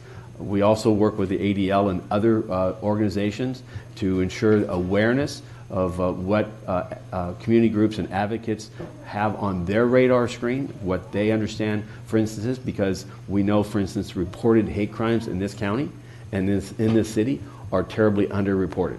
And I say that just because the volume of which we see them in the hundreds, recognizing a county of 10 million and seeing evidence otherwise, I think that this is an area that we need to continue the awareness and the invitation that whether it is a hate crime or a hate incident, or it is something that doesn't amount to that, please contact us, call us, let us investigate, let us help and support, and ensure that these types of instances do not go unaddressed. Thank you, Chief. Other questions? Chief, I appreciate you taking so seriously the issue with the child abuse cases and taking swift action to do a thorough audit, and wanted to ask if you can come back to the commission with the results of that, at some point when you feel like you've completed the review. Absolutely. Thank you. I have a question. Chief, with the fires, when there's a fire, like yesterday in the city of Los Angeles, the role of LAPD in escorting people in and out of their homes, what was the role that we were playing in those? So events? in the role of thank you, Commissioner. First of all, my compliments to Deputy Chief Eisenberg and Commander Polka and to the West Bureau team. Captain Goddard was on scene as well as one of our men and women. Our role in a sense of emergency of a brush fire, is to provide the ability for fire to get in and work on the location. So the ability to get access to that by keeping roadways open and by also supporting evacuation needs. So in this instance, ensuring that roadways stayed open and that fire apparatus could get into those areas and work that hillside. Secondly, working closely with fire at the command post was to identify what the identified need to evacuate the homes and residences in that area, and to stay ahead of that, meaning that what were the fire projections for 2 to 4 hours out, so that we could keep our personnel and people in the impacted area ahead of the fire. What's critical is in the initial moments or hours of this, everyone is going to be in the red zone. Theoretically, the initial fire evacuation area, our personnel, fire personnel, police individuals in those homes and residences are in immediate danger. And while our officers, we provide some minimal safety equipment, we also caution them that this is an active and ongoing and uncertain fire, so as to limit their role in that evacuation. There are times in which fire has to do that door to door versus police because of the turnouts and protective gear they have and the closeness of the fire. But I will say that I've yet to see in my experience where officers are not in those red zones, recognizing that their role is to save lives, and that they do extend themselves at times beyond where they should. And we talk about safety each time and remind officers to stay out of those red zones whenever possible and to minimize their exposure. The yellow zone is the area in which we see the projections of the fire going. And that's where we will, working with fire in the evacuation group, identify areas that the public may look at and see, this fire is so far away, why are you evacuating me now? And it's because of fire projections now that can model and predict based on weather conditions and topography where the potential impacted area of that fire is over a 2 or 4 hour period. And that is where we are trying, that's our comfort zone of trying to stay in that 2, 4, 6 hour window so that officers can go door to door, people can have a few moments to collect their valuables, have a ready, set, go kit, and leave those areas, and then we will post and secure those areas until we can repopulate that. What the latter point, Commissioner, that you reference is a strategy that we've used most recently this year and last. It started last year, where recognizing that the urban interface with wildlands can oftentimes involve evacuations that, to the protocols I've identified, require thousands of homes to remain evacuated while the public may be looking at a fire and saying, it's not imminent, I need to go back in that area. So under safety escorts with police and the concurrence of the fire and utilities, we will provide momentary access for them to go back in a period of time in an orderly fashion to collect belongings that perhaps they weren't able to grab initially, to check on pets or perhaps gather those, collect medications, essentials, and then provide them a safe escort in and a safe escort out. The area is still closed. It's still an emergency situation, but it's an effort that I believe, when we have resources and the system is static enough, that we can support, and we should, as we try to understand the impact that these these large-scale evacuations can have on a population. Thank you. Other questions? Sir. Thank you. Madam Secretary, public comment cards on the Chief's report. Yes. We have 12. Courtney Echoes, Audria Tattersfield, and Michael Novick to start. So first, I just want to call out Decker's blatant racism. I've been over here shouting out against your bullshit for the past hour, and you haven't said shit. But if I were a black person, you would kick them, you would shut down the whole meeting just like you did last week. That's some racist shit. Secondly, LAPD's recent response to the OIG audit claims that PredPol reduces crime, but what they don't tell you is that this one study that LAPD cites is based on the same data using the same methodology that was cited in the March 2019 OIG report as leading to a wide range of under and over reporting. This one study also happens to be conducted by the very creator of the program, and 5 of the 7 authors have stock in PredPol. Independent studies have confirmed that while PredPol does not reduce crime, it does increase enforcement. In other words, predictive policing is harmful, which is exactly what the community has been saying time and time and time again. Need I remind you of those children who were murdered by LAPD in hotspots as a result of y'all's experimentations, which include, among others, Jesse Romero, Richard Richer, Kenny Watkins, Carnell Snell, Daniel Perez. And if you have any semblance of humanity, you ought to be ashamed of yourselves for moving forward with yet another experiment on our community's most marginalized populations, particularly given this country's history of experimenting on black and brown people. But we know you have no humanity. You have no humanity. None. And we know that you're going to continue to move forward with another bogus, harmful program, just as you illustrated last week. And just so you are clear, we will be here every step of the way to expose you for the sham that you are. And on behalf of all the individuals who were here last week to voice their opposition to your bullshit, fuck you, motherfuckers. You are a sham. Rescind the October 15th vote. Thank you, ma'am. Ms. Tattersfield?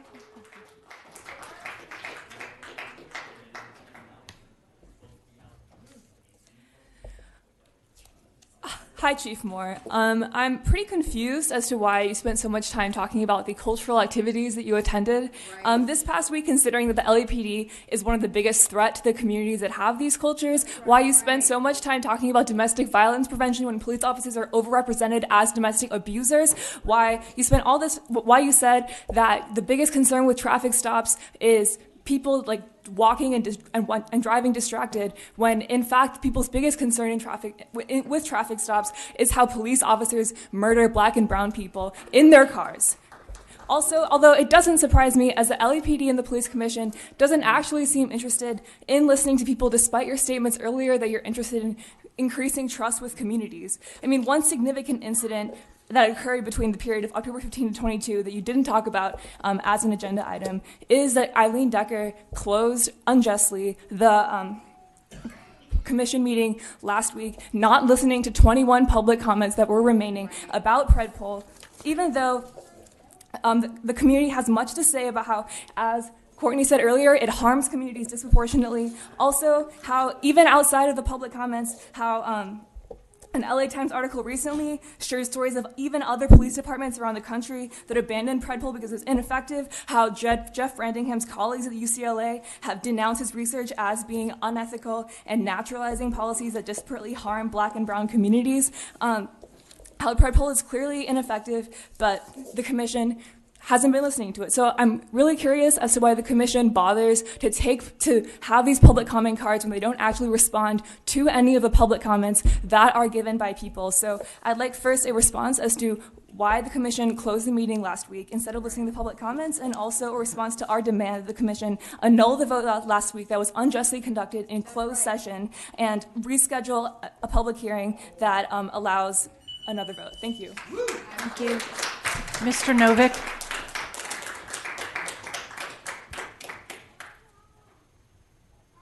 Yeah, well, I concur with everything the previous two speakers said. I wanted to ask a few other questions.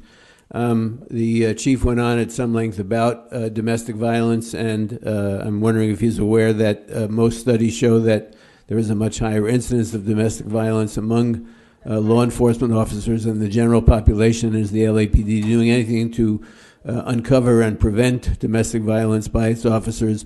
It's also the case that where the perpetrator of domestic violence is a law enforcement officer, it's much less likely that that would be reported to law enforcement in terms of his concern about how many are being reported. And also the fact that officers who engage in domestic violence are much more likely to engage in other abusive behavior as police and more likely to use force unnecessarily. I was also struck by the fact that the LAPD is catching up with its previous number of police fatal shootings, so I think that they need to look at that much more seriously. Finally, the fact that the chief said that I forget the name of the man who's in charge of emergency operations for LA, that he and the chief are looking at the LA Olympics of 2028. I think this is an acknowledgement that that's a man-made emergency in this city, that the LA Olympics is going to be the cause and consequence of more police abuse, more sweeps of the homeless, more criminalization of poor people in the city, more gentrification and displacement, and that if the LAPD is seriously involved in dealing with emergencies, that they need to pull the plug on that man-made emergency. I'm part of the No Olympics LA Coalition, and I think that the police commission needs to look very seriously at the threats to homeless people, the threats to sex workers, the threats to tenants that are posed by the LA Olympics being held in the city. Thank you, sir. Our next three speakers, please. Gina Viola, Jonathan Foster, and Tabitha Jolivet.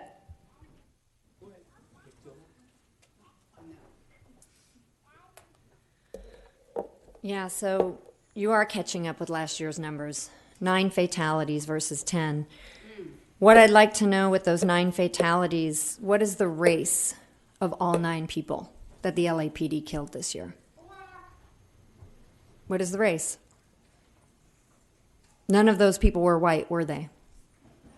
Though in an LA Times article, it's clear that white people commit the majority of the crime in this city, yet those you are murdering are Black and brown.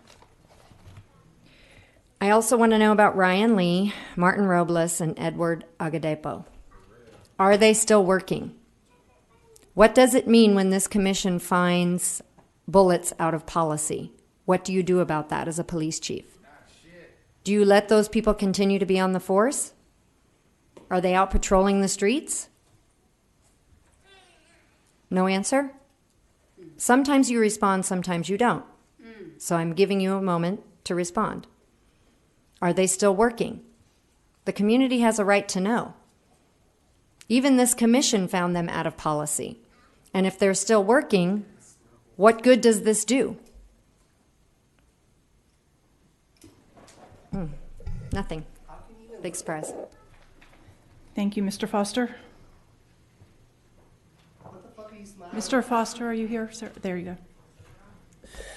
Hi, I'm talking about Mr. Dewey again. And I did pray for the female officer. You know, I said, great-great-grandchildren. I said it again, it was supposed to be great-great-great-grandchildren. But I wanted to talk about also Mary Callahan. She got 36 months. She was assisting in the death of Alicia Thomas, handcuffed in a car, and she hit her with an open palm and killed her. But the government system allows for some other charge of assault by a public officer, not murder. They blamed it on the cocaine in Alicia Thomas's blood. And so there is a death penalty for every crime, and it's pitted against the officer's life. So you either just learned something, or you just got clear on something, or you are the very few people that know how law operates. It operates off of her life. And it's backed up by the 1947 CIA protocol that is applied to all law enforcement. It allows them to kill. Yup. Plausible deniability allows you to kill. And there were cams, though. When they dealt with Mr. Dewey, they had cams and they both fell off. All right? So it puts the other officer in a position where he has to be a murderer now. He has to answer to God. I pray for his soul, too. But it's amazing, though. Policy 556.10, use of force. It's reasonable under the circumstances, but it changed in state law, just an attempt to reword murder. So we're not going anywhere. So if it's just, if you don't want to be arrested, you're going to be killed. This is why I don't want to be an American. I don't want to be with you people. Thank you, sir. Dr. Tabitha Jolett.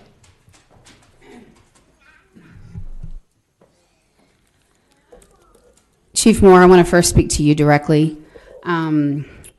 In your report, you used a lot of passive voice language. Are you listening? I wasn't sure, because when you're looking away, it signals to me that you're not.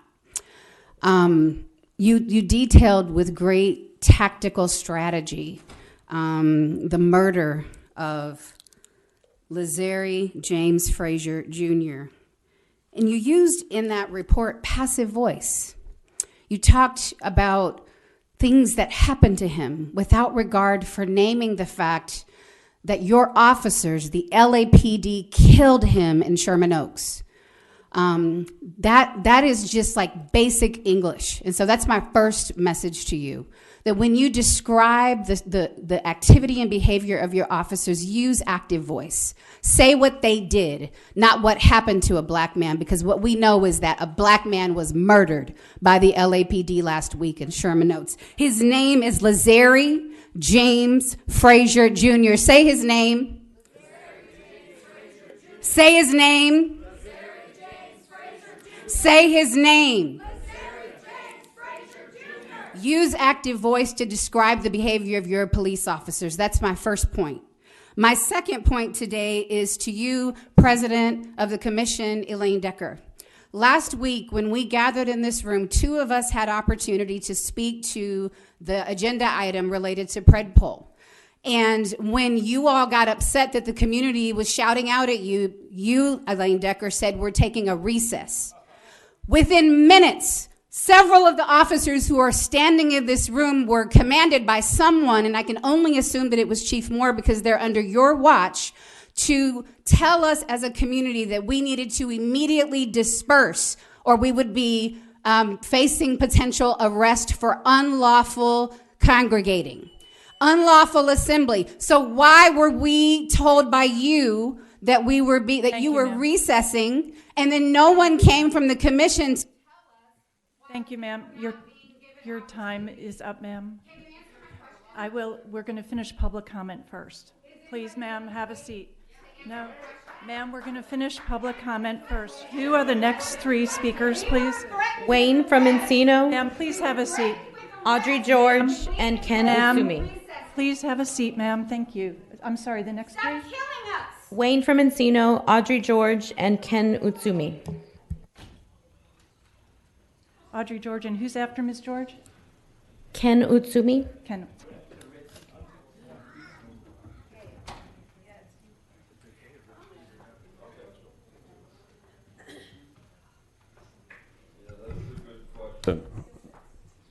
So what did happen? I was here last week. I was over, watching a couple of council members take some bribes while they were out there on your recess, and, I come back and the meeting wasn't held again. This is complete bullshit. You got Murphy Smurfette over there with the red hair. Boy, that fucking hairdo looks like shit, lady, I'll tell you. And we got Blondie Bear here. You're not a natural blonde. You're all fake from the hair down, man. You want to play this fucking game. So here you are. You're in the mosh pit. You got to engage. Can't be like Lurch over here, T-Fag, getting his fucking phony TROs against a guy with a puppy and a disability, dude. You got to face the reality. Can't be like Baldhead over there, sitting there looking like he's Sir, knows you what need he's to fucking. address the See, you Chiefs don't know what report you. or you're off see, topic. See, I'm on topic right away. You don't get it. That's why the city attorney doesn't say anything because he knows exactly what I'm on topic. You're actually not addressing the Chiefs report. Yes, so I if am. you could address the Chiefs report, The sir. Chiefs report is about how we have a meeting. And when you call an unlawful assembly last week, that has to be in his statistical report as a false claim. There was no unlawful assembly. And, if you're going to hold meetings, don't hold half a meeting. This isn't your country club where you only let white Jews in. This is a regular country club here. This is asshole country club. So we're just here because we want two things. First, we want our grievances settled. And second, we want Steve Soboroff to buy each of us a beach house on Pacific Coast Highway so we can live with all those homeless people Garcetti's laundering money with and get the fuck out of this place. That's what we want. Leave us alone and Ms. George? So it's true that Eileen Decker and Chief Moore's officers stole the public meeting from us, allowed a secret vote, and silenced public comment. Chief Moore, you were talking about hate crimes. It was a hate crime when Grishario Mack was shot to death by cops in the mall, face down in the middle of a crowded mall. It was a hate crime when your cops ran over and shot and killed Eric Rivera. It was a hate crime when they shot and killed Albert Ramon Dorsey naked in a locker room at 24 Hour Fitness. And I'm not going to ask you if you've disciplined or fired them. They are out on the street. And like Eden Medina, one of them is going to kill a second time soon. And it will be totally on you. Just like your record, your department's record of promoting Officer Martinez after he murdered Charlie Africa. This is so unacceptable, but so normalized at what we expect for you. Are you going to also ignore Mayor Garcetti's order? You ignored the PC and in terms of disciplining cops. Are you going to order Garcetti's order to stop the stops? I heard a Metro cop the other day refer very sarcastically to the fact that they're not supposed to stop people anymore. Is that going to really be enforced? I wanted to just also mention, I'm bubbling over because of the stolen meeting. Breitbart, it was no accident that Google's algorithms matched what LAPD is looking for in its officers to what Breitbart attracts on its website. And one more thing, I want to ask you about those 5,000 volunteers that you are recruiting. Thank you, ma'am. Ms. George, your time is up, ma'am. Ma'am, your time is up. Thank you. Mr. Itsubi.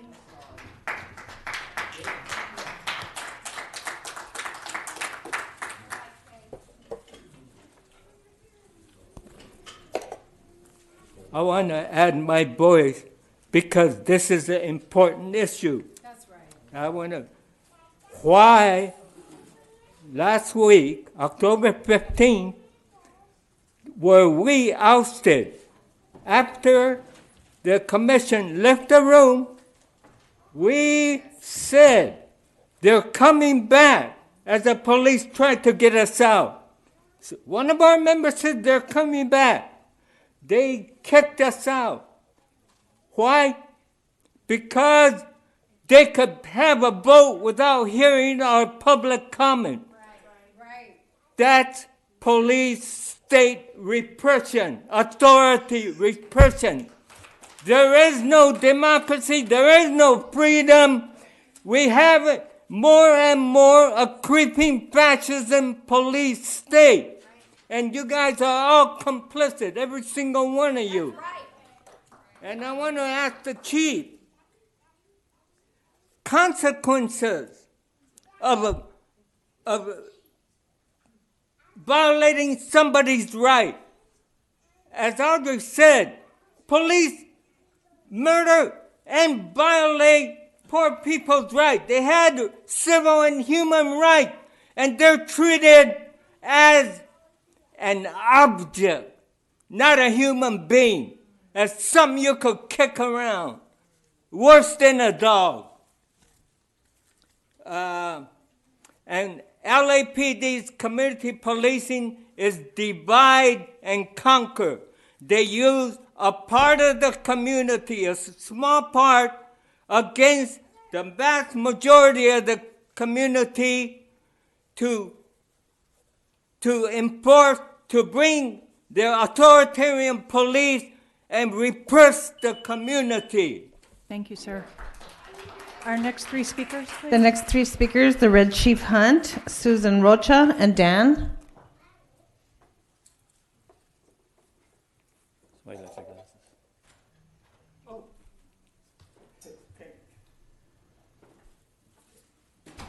Good morning, the Red Chief Hunt. It seems to be a really big problem down here, Ms. Decker. The conflict with you guys' rules and the conflict with the Brown Act is deemed unconstitutional. If you ever want to get something right, you need to call me at area code 323-816-2531. I whooped the city's ass 3 times, and you guys are taking advice from him or him across the street? That's just a whole bunch more bullshit. Now, next time, and I'm going to be very frank with this, next time this meeting get called for recess, and you put everybody out here, you have a 30-minute before and a 30-minute after, and you call for a 409, which they wasn't disturbing the peace or they wasn't disturbing you guys because you guys had already left the meeting. This building was built on Hunt's development property. But you got this position. And to me, we are the people. Like say, we are the people. That's what the Constitution say. We the people. That's why they built the Brown Act. But a lot of these rules are in conflict with the Brown Act. It's going to cause you a problem, and Michael Moore is going to cause you a problem, because you are the two people that can be accountable for this. I haven't lost yet. I haven't lost a First Amendment lawsuit yet. So that lets you tell you that you shouldn't be taking advice from the city attorney. You guys should call me, because whatever you do, it's a way to, if there's a problem, there's a solution. When she was getting up there talking and she kept on going on, why didn't you just ask her to, hey, would you like to talk with all your cards and take up all your time right there? Problem, solution. You guys are blowing it, and you guys are blowing it real big time. And you guys need to follow the Brown Act. That's constitutional. Don't follow what the city attorney's writing on this bullshit, because it's in conflict, and that's deemed unconstitutional. Thank you, sir. Ms. Rocha?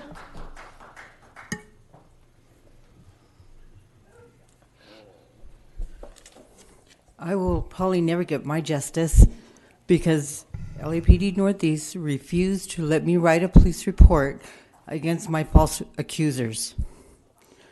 Why? After asking and being refused until the neighborhood prosecutor says it's too late to file charges now. Well, I was maliciously prosecuted by Divine Savior Catholic Church members, and that's why probably they refused to let me write a police report against their false police reports and their lies. So I was falsely accused, prosecuted in court, no evidence and no witnesses. No, that's just fine that there's no ethics, no morals. Go ahead. You thought that I would just plea deal or get scared. I said, hell no, I will go to a jury trial and fry in jail before I say I did something I didn't do. The jury found me not guilty. Now, I wanted a police report because I have proof that they lied, but I was denied that. When I was finally caught off guard by one night, I went into the station and one brave cop told me, okay. Then the neighborhood prosecutor says, I'm sorry, it's too late. We can't do anything. So I'm denied my justice when I went through a hell of a trial to prove my innocence just because the Catholic Church wanted it. That's not okay. That's not ethical. That is not moral. And I'm denied my justice against them who came after me. False accusers deserve a police report. False accusers deserve their day in court to prosecute those people that lie against them. And believe me, there's a lot of us out there. I'm finding that out. Something needs to be done. And LAPD, they're doing nothing about it. Nothing. Thank you, ma'am. Dan, you're next. Commissioners, hi, my name is Daniel Gus. I write a corruption column at City Watch LA. I have a story today about how the LA Times is complicit with the theft of LAPD resources by Herb Wesson. I have internal emails of how your resources were stolen and how David Zonizer covered it up for the LA Times. The second half of the story will be told next week. That's just for identification purposes. 2 months ago, I beat you in small claims because Patricia Sandoval was abusing me. The court ordered you to pay me $2,000, which the city is ridiculously appealing because now I'm going to have an attorney handle the case and the liability will go back open to $10,000, and we're suing the city for other issues. I'll address more of that in general comment. But regarding Mr. Lazari James Frazier Jr., I was the first reporter on the scene at that murder last week. You want to know why? Because I live in Magnolia Woods. I was there for his murder. I was there for the murder of the maintenance man on Burbank Boulevard first. I was there first for the armed robbery at the liquor store next to the Pizza Hut. I have an LAPD press pass, which as long as it's not an active shooter situation, I should have been let into the scene, at least to get around the perimeter. In 3 instances, 2 murders and an armed robbery, your people prevented me from doing that. I was the first reporter on the scene each and every time. This isn't my first press pass. This was renewed. Thank you, Chief Moore, because I write good stories that the LA Times doesn't. Stop messing with my ability to tell the truth about these stories. The Times isn't telling the truth. Check out citywatchla.com and look up my name, Daniel Gus. You people are preventing the truth from being seen about this murder, about the murder on Burbank Boulevard and the armed robbery.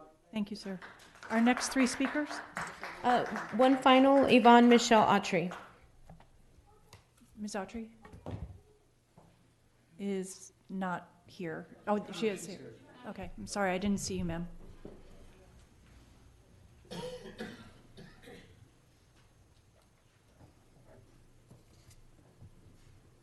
Biting your nails more, that's not good for your manicure. Let's go. Steve can do it, yes, boss. Ms. Autry, do you plan to speak today? Thank you, ma'am. No, I understand. Thank you. Okay, first of all, your report is an absolute farce. Regarding the Department of Children and Family Services, which serves to maintain the status quo, this woman especially, much like the dead Catholic Church, which has always been a refuge and a haven for pedophiles, the Department of the Children and Family Services serves to take the children away, especially from poor black people and other people that are not able either to defend themselves in pro propria right, in order to retain or to retrieve their children from this black market sales of children where they are ritualistically sodomized, abused, they are molested, and usually they are placed in homes where they are abused much worse than the biological family's homes. I know because I went through the system. There are real incidents of domestic violence, but in my case, it was non-existent. I was falsely accused under false petitions, false adjudications, and 4 county-appointed attorneys did not mount any defense for me. I live next door to a pedophile. I have called the Department of Children and Family Services many times, and they come in, they return the child to this man. He identifies as Caucasian, and this is a blonde-haired, blue-eyed child. And I know in secret societies they like to sodomize those little boys. Then if they're medicated, that's a whole nother source of venue, right, or financial, it's just a business. In maintenance of this hidden underground availability of children for pedophiles that are rampant in the system. Judges, lawyers, social workers, probably be PD in your ritual. So I want to expose that because what you're saying makes me sick. I have heard of women, even a white woman last week whose child was taken from her and she's not able to see him. Some children are disappeared. They're used as sex slaves, sacrificed, experimented on. You know, it's just ridiculous. And I know your PD knows about it. Thank you, ma'am. Yeah. You know, you make me sick because I know you know about it too. And you have no conscience. Can we have our first public comment cards, please? Yes. Who are the first 3? Daniel Jones, Gregory John Pollock, and Jonathan Foster. Mr. Jones? Good morning. My name is Daniel Jones. It is my greatest pleasure and honor to be here to see the Chief of Police, commissioners, and every single person in the Los Angeles Police Department, in my opinion, has elevated the conduct of the Los Angeles Police Department into the 21st century. The numbers prove it. Time takes with de-escalation training and all of these other efforts. I have not heard or from anybody, and I keep my nose to the grindstone, about any conduct that is unbecoming of a professional police officer for the city of Los Angeles. Now, I've been running around for a long time telling everybody I know more about the law than everybody else, especially the police department. What makes that true is my sister's ex-husband, all his high school friends were police officers, and I had dinner twice, Christmas dinners, with Lieutenant in the Los Angeles Police Department Internal Affairs Division in 2001 and 2002. It was a polite conversation. It was very interesting. But my point today is with the on-off switch and the body cameras, with the new definition of an incident officer-involved shooting, I would think that the officers want to have full protection and have that camera on at all times, because now it takes more into consideration for an officer to have to put in a new decision between using their lethal force and having to push a button to turn on for whatever incident. I think that the Los Angeles Police Department and police departments across the country would be most protected if the police department just left the cameras on from the moment they got on to the moment they left, and whatever's done with those videos is controlled by the police department. But as far as the police department protection of the police officers, thank you, sir. They have all the video backup. Thank you very much. Mr. Pollock, and then Mr. Foster.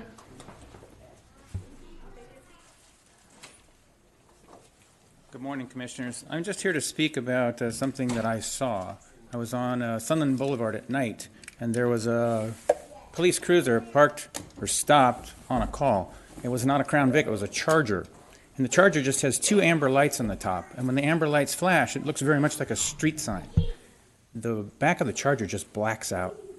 You can't see the car. Oncoming vehicles would come and slow down, but they couldn't see the car. I was flagging the oncoming traffic toward these cars.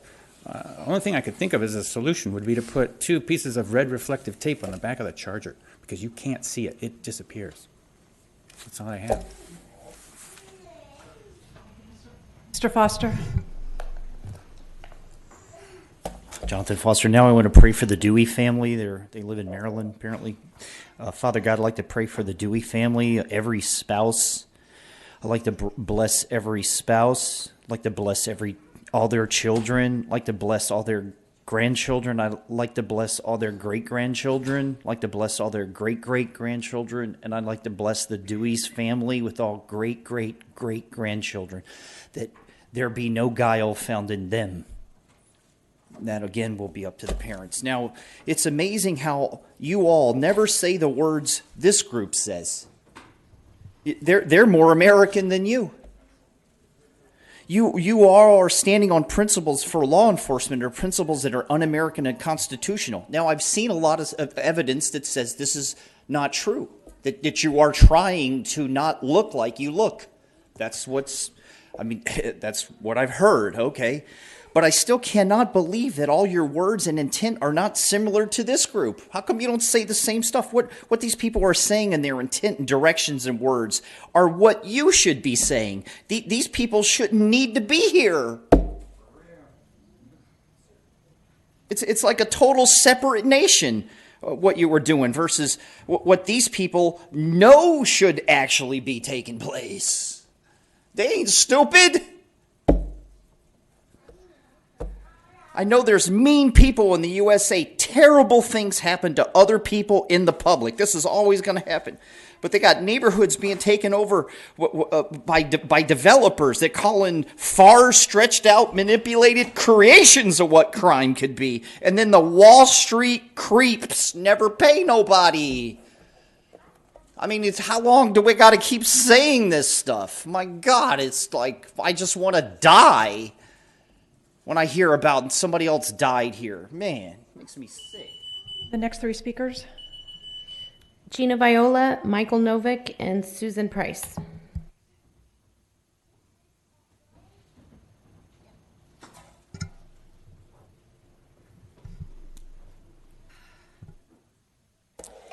So I want to talk about last week as well. Ms. Decker, you asked for order in this room, and you don't even have order on your board. That's right. Sandra Figueroa Villa, by urging of the mayor, accepted money from Predpol to benefit her organization. That's right. This is state-sanctioned violence. In all of the communication that you recapped receiving last week, did you receive any letters in favor of Predpol? Okay. Do you think any of the 23 comments last week were going to be in favor of Predpol?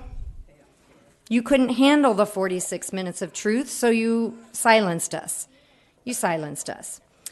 By your own admission, laser and chronic offender bulletins are racist and have to be disbanded. However, you continue on with Predpol. Providing more surveillance technology that the community overwhelmingly rejects is the exact opposite of building community trust. What about the impact of Operation Laser and the chronic offender program? What about the impact? The data gathered by LAPD under Operation Laser is racist and targets the Black, brown, and poor community. We demand the LAPD purge this data and not allow it to be used in any existing and future policing programs. Right. And also, we demand that the commission annul the October 15th vote. Right. We demand that. And you need to reschedule a public hearing with this item on the agenda with the immediate effect of the forthcoming Policing Commission meeting. That's right. That's what we're demanding now. Predpol is pseudoscience, and you know it. You know it so clearly that you had to clear the room to get the vote that you wanted, with 3 measly board members in attendance because one can't even place a vote on it. Thank you, ma'am. Mr. Novick?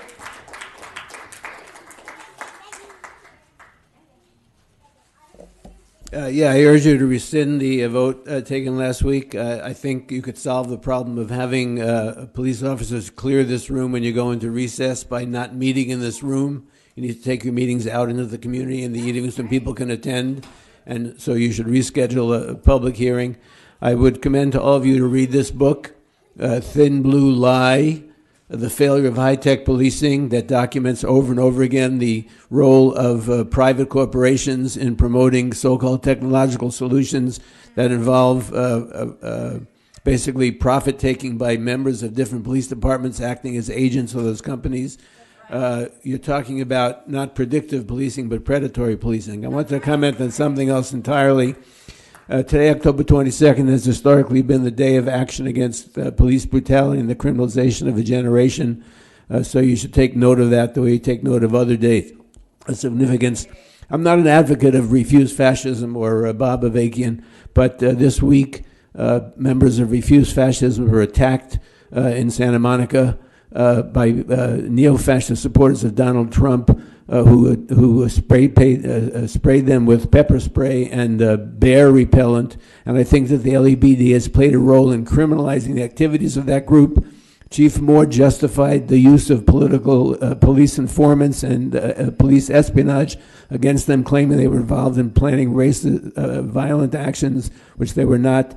The people in that group were acquitted for charges for a protest at UCLA. They were left with a hung jury and not convicted of charges for blocking a freeway to protest the Trump fascist maneuvers. And I think that the LAPD is responsible for that act of violence against them by justifying the claim that they're a violence-prone group, and they're not. They're engaged in civil disobedience to protest fascism.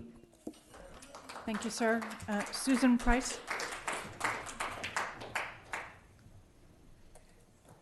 Thank you for hearing me. There's good algorithms and there's bad algorithms. The good algorithms are like the police department can use an algorithm to find a missing person and check all the hospitals in nanoseconds and locate them if they're still in the area and positively identified in minutes. And there's bad ones, like trying to predict crime.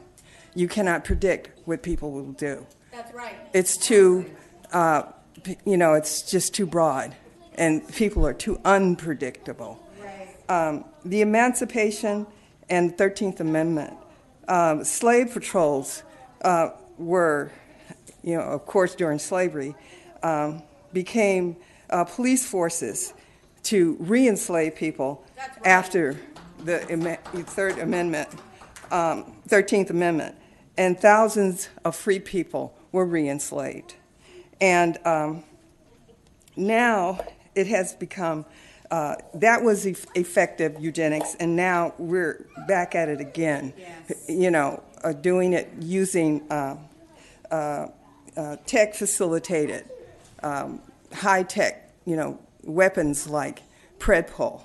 And we have to stop this, because future generations, you will have to answer to them.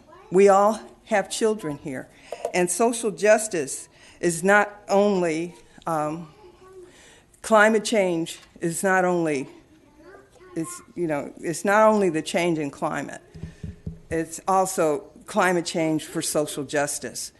You won't be able to do this. You won't be able to get away with it. Your children and ours are not going to permit this in the future. You'll have to answer. Thank you, ma'am. Zach Sherwin, Courtney Echoes, and Tabitha Jolivet. I'm sorry, Mr. Sherwin, who else? Courtney Echoes and Tabitha Jolivet. Mr. Sherwin? Oh, sorry. No, I'm not sorry. Mr. Sherwin's not here. Ms. Echoes?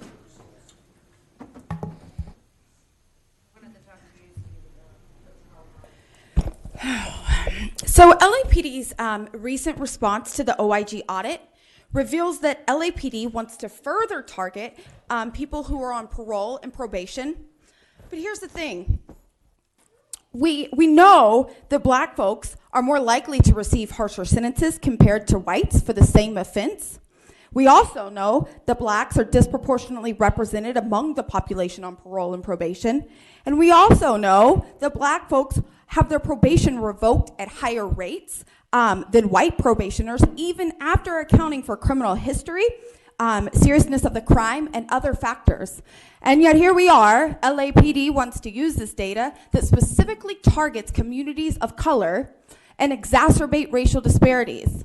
Then LAPD selectively chooses one study that fits their agenda and then bases their entire reasoning for continuing offender-based targeting based on this study, despite the fact that recidivism is one of the most studied topics in the field of criminology. And when we look at all the data and on the data on recidivism, it paints a completely different picture. And in fact, it debunks the very premise of LAPD's reasoning for continuing offender-based targeting.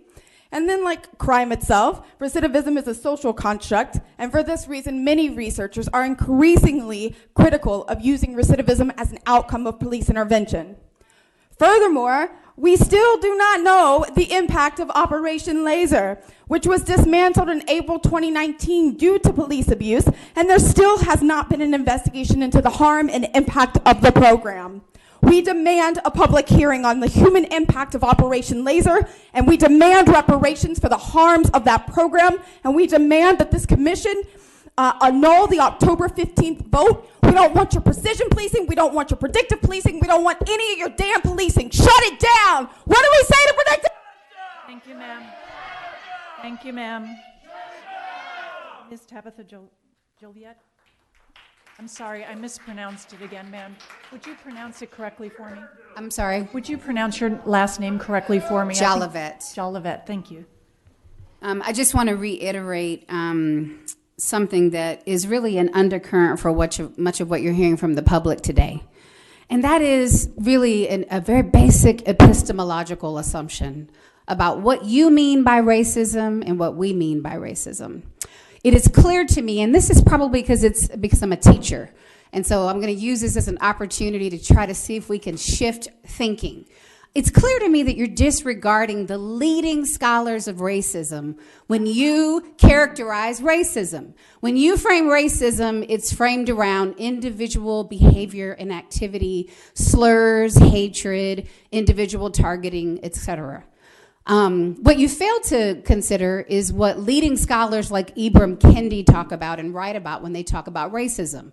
And Ibram Kendi is one of the leading scholars that you should recommend if you're going to be reading some books. Thank you, Michael. I encourage you to read How to Be an Anti-Racist, because it's clear to me that all of your actions are leading to racial apartheid, and that's really the definition. Do the behaviors, actions, policy, logic system reproduce racial hierarchy? Right? That's what your work is doing. So commission, because you've been asked to be here, what I want to remind you of is the commitment that we have for you in the public to actually function to curtail arbitrary police power. Function to curtail arbitrary police power, because arbitrary police power in a white supremacist settler colonial occupation is inherently racist. Right? So work on curtailing the arbitrary police power that is leading to racist actions like the murder of Lazari Frazier, but also the racist schema and logic system that is embedded in all of the work that you're doing. That's what we're asking you to do. That's why we showed up last week to offer public comment and you repressed it. That is another example of a system reproducing racism. So work on Ma'am. Thank you. Thank you, ma'am. Our next speakers? Adam Smith, Wayne, and then Jacqueline Richardson. Adam Smith, and then who? I'm sorry. Wayne, and then Jacqueline Richardson. Thank you. Mm-hmm. Can you start my time over there, President Decker? Yes, certainly. Cool, thanks. See, Steve, it's that easy. Steve.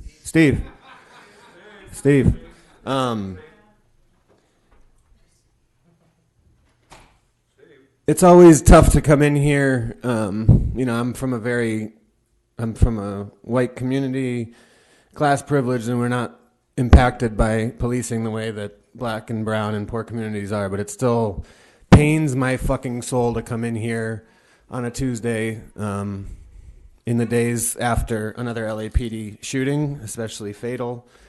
And I just wonder, how it all sits with you. I mean, this stuff, I imagine it just like kind of becomes normalized, and maybe that's how you sleep at night. But specifically, Commissioner Murphy Goldsmith and Commissioner Figueroa Villa, this Friday night when you're at home with your families, I just want you to remember that it would be Eric Rivera's 23rd birthday. And remember that your vote a year and a half ago, your unanimous vote that said Arturo Urrutia and Daniel Ramirez were acting in policy when they shot 20-year-old Eric and ran him over with their car. His mom, Valerie, who you all know, wanted to be here today, and she can't. So she asked me to lift up Eric's name. So yeah, I hope that you think about that regularly, because we all do. We think about all of these deaths regularly. We think about the work that the Stop LAPD Spying Coalition does, and we think about the impact of these programs that you all approve, and then go home to your families. And think about the families that aren't going home to their kids.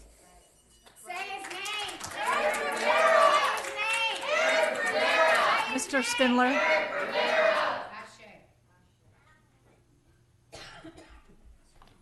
Mr. Spindler, and then Ms. Richardson.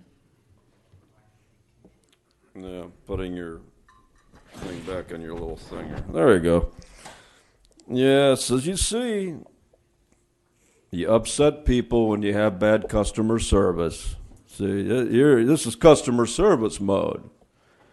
And walking out of a meeting like a chicken shit and clearing the room like a chicken shit and taking armed officers against unarmed civilians attending a meeting, just pure chicken fucking shit. You see, it's like when you had the Calderon brothers, when you were the U.S. attorney and the FBI brought you that case recommending 384 years in prison for basically stealing all the money in Sacramento. You gave them an 11-month sentence. Then you were going to let him off in 6 months, except Donald Trump won the presidency, and the day after he got elected, he fired your ass as U.S. attorney. See, you're so corrupt. You were number one on the list. Like, which one of these do I get rid of first? Eileen Decker, Los Angeles. She's such a dirty fucking player.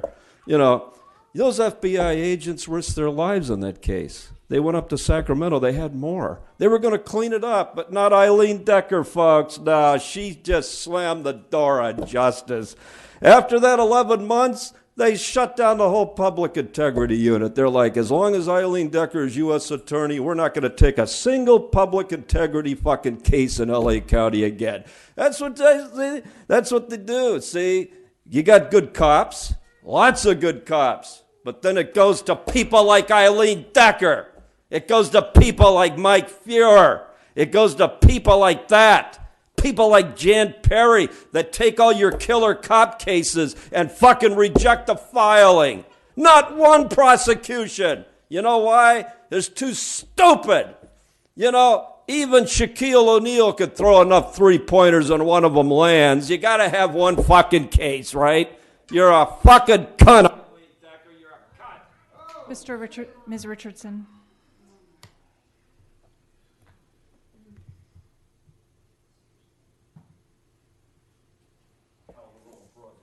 Is there really a housing crisis? It appears, yes, that's true. But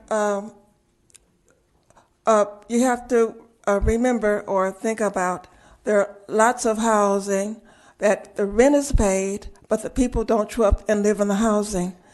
Maybe they show up 3 to 5 days out of the month. The other 27 days they live elsewhere.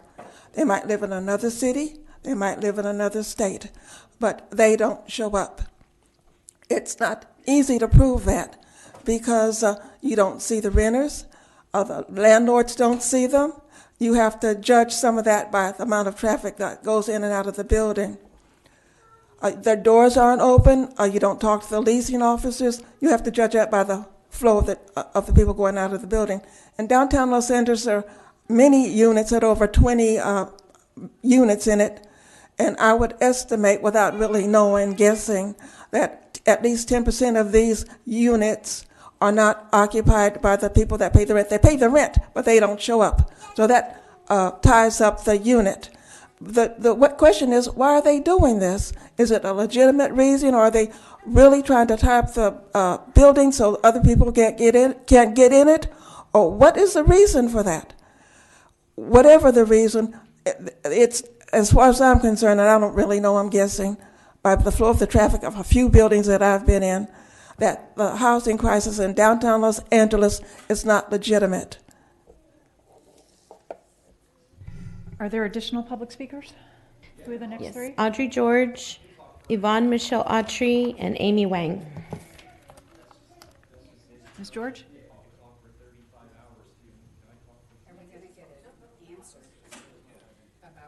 So, Commissioner Decker, you have repeatedly, over and over, apologized to the attendees for profanity and hate speech by Mr. Herman and some other people.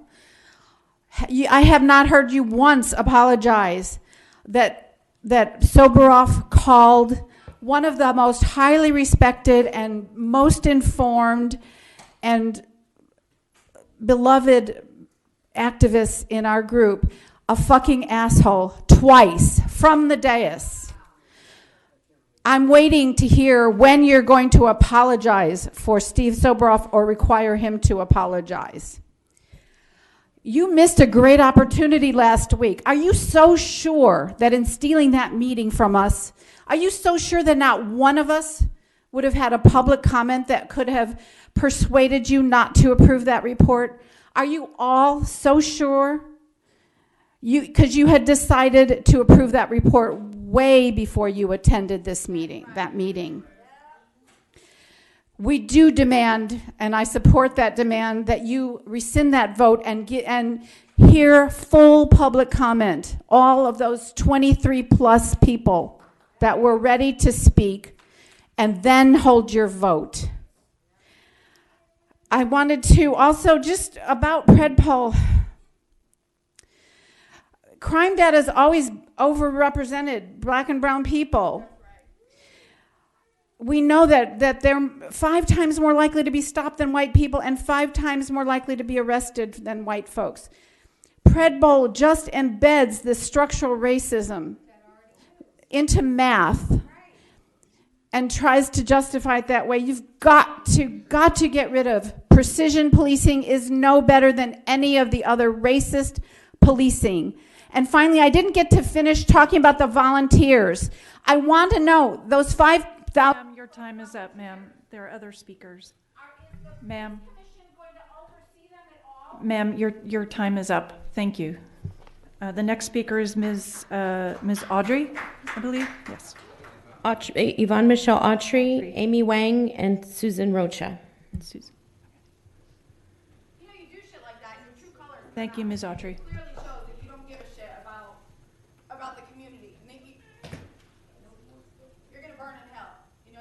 Ms. Audrey. Yes, and if you do have a conscience, repent. Again, I've been used as a test site for training purposes for your New World Order cadets, target practice, and a lot of these young men and women who are murdered are their sacrifices to cover it up. You use your electronic weaponry to cause symptoms of dementia, depression, and these stories are rarely exposed because people like myself are labeled bipolar, manic depressive, schizophrenic, psychotic, paranoid, delusional.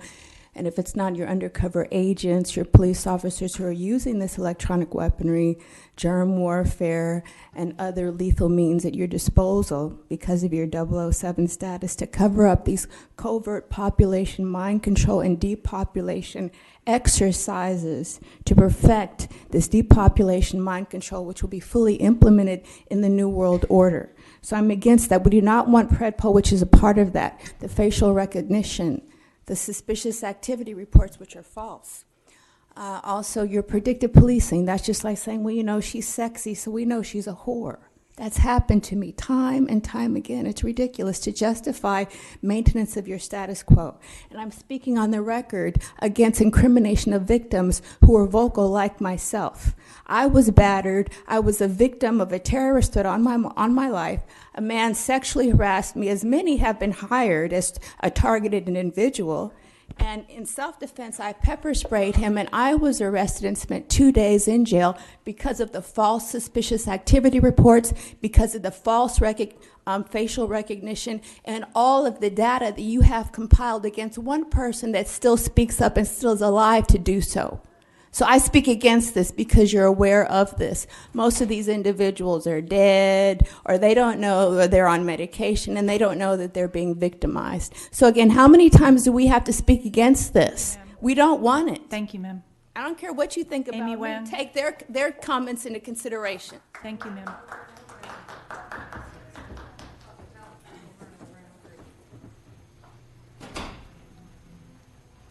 So I was going to use my time to speak out against Predpol specifically, and also the way in which last week's meeting was handled, but I actually would like to donate my time to President Eileen Decker to answer the question that was asked earlier about why we were told that the commission was going on recess, but we ended up being cleared from the room under threat of arrest.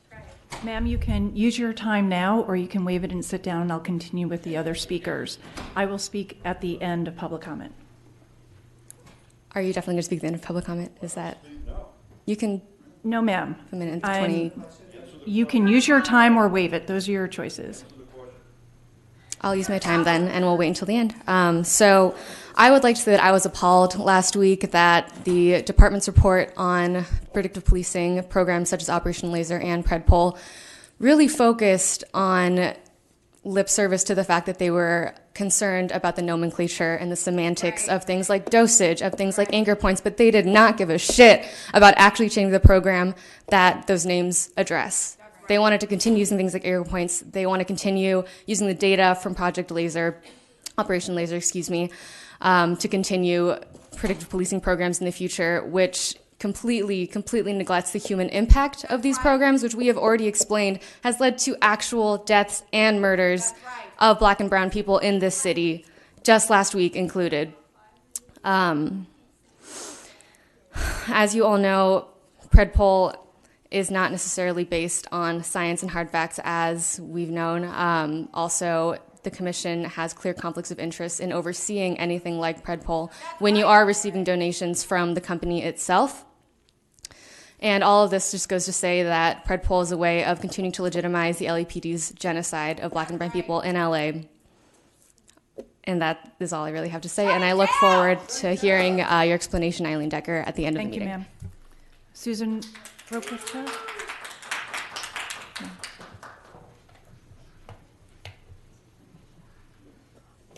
I want to make sure that, Mr. Moore, that when somebody walks into a police station and says, these people wrote a false police report on me, that that person is not rejected. And that report is not rejected like it was to me. Because I deserve my day in court. I deserve my justice against people that clearly wrote false police reports, and it was proven in court with a jury of 12 people that I want my day in court and I want them prosecuted. And the city attorney who refuses to prosecute these people who falsely accuse you, that's not right. That's not moral. That's not ethics. But yet, it was not ethical that they prosecuted me with no evidence and no witnesses and not a shred of evidence just because the Catholic Church wanted it that way, to shut me up. That's not right. And that there's proof of that. And I walk into a police department and I demand a police report, because filing a false police report is a crime, is it not? Then why do they refuse to allow me to do that, to write that? But yet Internal Affairs said, oh, they did nothing wrong. How is that? How is that? I want my justice. I want them prosecuted. They wronged me. I want my day. I want my day in court, and let them sit in that chair and defend themselves like I had to do. That's not justice, what you did to me. I want to know why. Detectives are allowed to say, no, we can't write that report. Why? They lied and I have proof. That's not right. I want to make sure somebody in my position doesn't go to a police department and get rejected like I did. You know, false accusers, they need to be prosecuted, and they're not. And we know there's a lot of them out there, like the Kimberly Long story. Thank you, ma'am. And there's a lot. Thank you, ma'am. Do we have additional public speakers? Akil Gopal, Adam R., and Dan. I'm sorry, the first person? Akil Gopal. Okay. Akil? So I first want to say that what happened last week was shameful and cowardly. You all were cowards. Basically, what we did is we all came to your part of town. We passed through your metal detectors. We were unarmed. We were angry, but we were unarmed. We were in this room surrounded by heavily armed people, and you couldn't stand to hear the angry and rightful words of one black academic intellectual woman. You couldn't stand to hear that, so you kicked us all out and then voted in secret. We had to find out from the LA Times. How is that right? Now, I want to use the rest of my time to ask some other questions. So you shut down Operation Laser in disgrace. It was in disgrace because the program was so obviously racist that it couldn't stand the slightest bit of light shed on it. And I want to know what is happening in West Memphis, Arkansas, where LAPD officers Uchida and Malinowski helped to create their own version of Operation Laser. What is happening in Chicago and in Baltimore? Are you letting them know when Malinowski was being sent there at $250 an hour to train them in how LAPD was using its data in Operation Laser, and now he's in Baltimore? Are you going to let them know that this program was shut down in disgrace?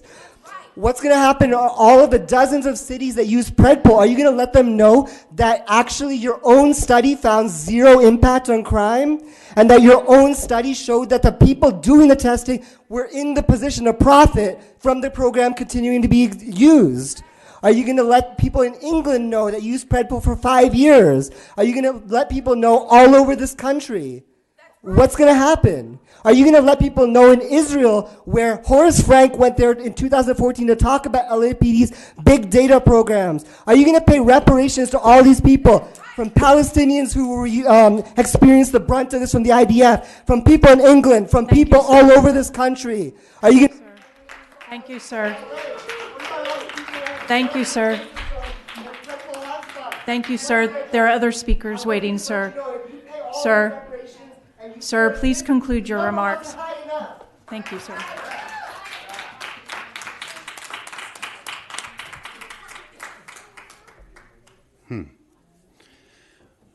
Well, first off, from the river to the sea, Palestine will be free, despite the actions of the LAPD.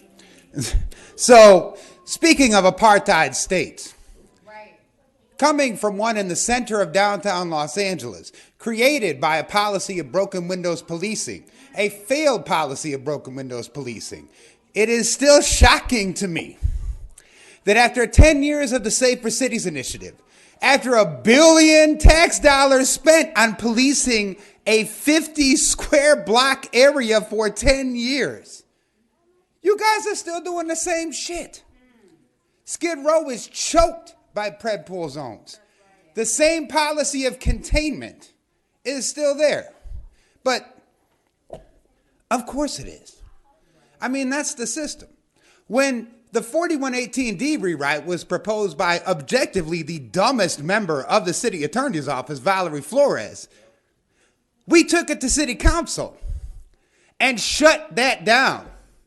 Might I remind you, I think we made a total of 200 phone calls. Y'all got the baby list. Here, however, we come every week and present facts upon facts that should click in your brains. And I know do. It's not like you're idiots. Yet you continue to pretend. I mean, Sister Sandra showed us the reason, because you're bribed. But the call out by LAPD, which Audrey has been trying to get to for 5,000 volunteers, was backed up by 4118C, which would provide a stand your ground law for these volunteers. Now that that is defeated, the question does stand. Will the commission oversee these volunteers, or will this be an army of brown shirts to attack the people with no power, sent by the people who created the policies that put them on the street? Thank you, sir. Dan?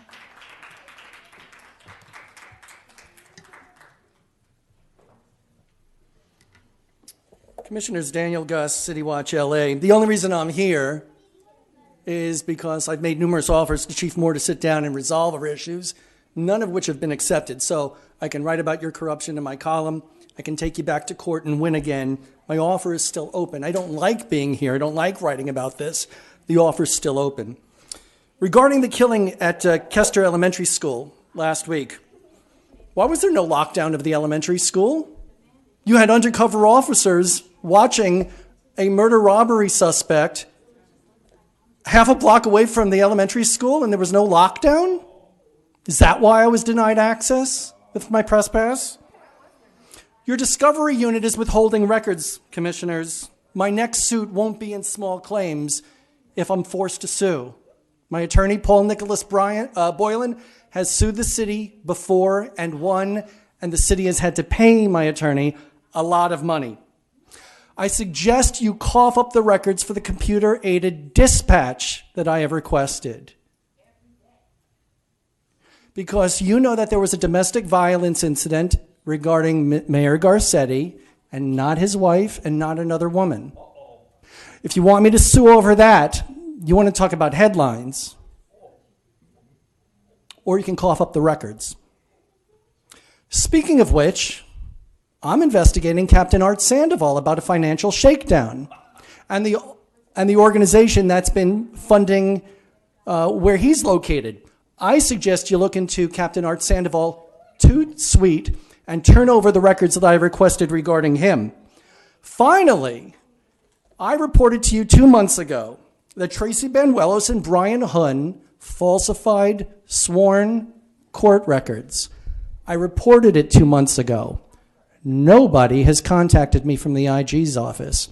I suggest maybe we sit down and talk these things out. Thank you, sir. Are there additional public speakers? One final speaker, Corey Smith.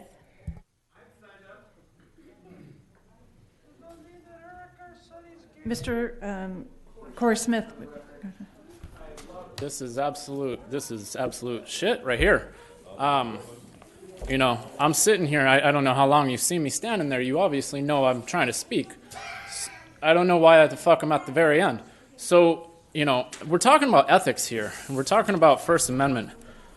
And I just, you know, it blows my mind that, you know, I want to know what you guys think about ethics, because I am facing censorship, First Amendment, you know, being restrained from speaking because I'm calling people out on their bullshit.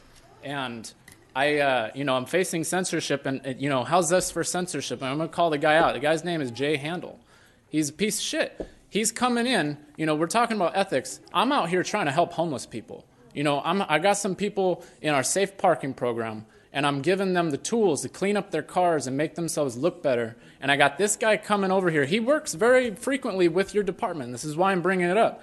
He works here. I mean, he comes running into the office telling me that I got to give up my keys and that I got to get out and that I'm abusing my privileges to the office because I'm helping homeless people. And this guy is the chair of our homeless committee. And so I just, you know, you guys are talking about ethics here. I want to know what you guys are thinking, you know, and in regards to your report, you know, I want to know what you guys think about the fires. You know, you guys are bringing it up. I want to know what you guys think are the cause, you know. So I'm blown away that I got to wait. As you can see, I got other shit to do, you know. I don't know if you guys want any. I'm glad you guys called me because I don't want to add anything else to this big bucket of shit that I got right here. So, you know, let me know. Thank you, sir. Is that concludes the public comment cards? Yes. Very well. Before we go to closed session, he was the 10th speaker. He already spoke. Mr. Smith already spoke. He was number 10. I have you were number 10 on. You already spoke, sir. You talked about Friday being the birthday. You already spoke, sir. I signed up for Chief's report and I signed up for... You spoke on both, sir. I have you down on both. I have you down both. Can you just double check to be sure Mr. Smith had, I had him down. that we covered all of Mr. Smith's cards, Madam Secretary? I put in 3, 1 for 1E, 1 for 2, and 1 for 3. 1 second, Mr. Smith. I'm double checking. He's number 10 on 3. There's no card for. Where did? Card on 2. Mr. Smith, excuse me, Mr. Smith, did you put in for the chief's report and public comment? All right, I'm checking my notes, and I actually don't see you under the chief's report. I do see you under public comment, so why don't you come up and take your 2 minutes? Madam Secretary, set the clock, please, for Mr. Smith. Well, if this isn't an exercise in white privilege, I don't know what is.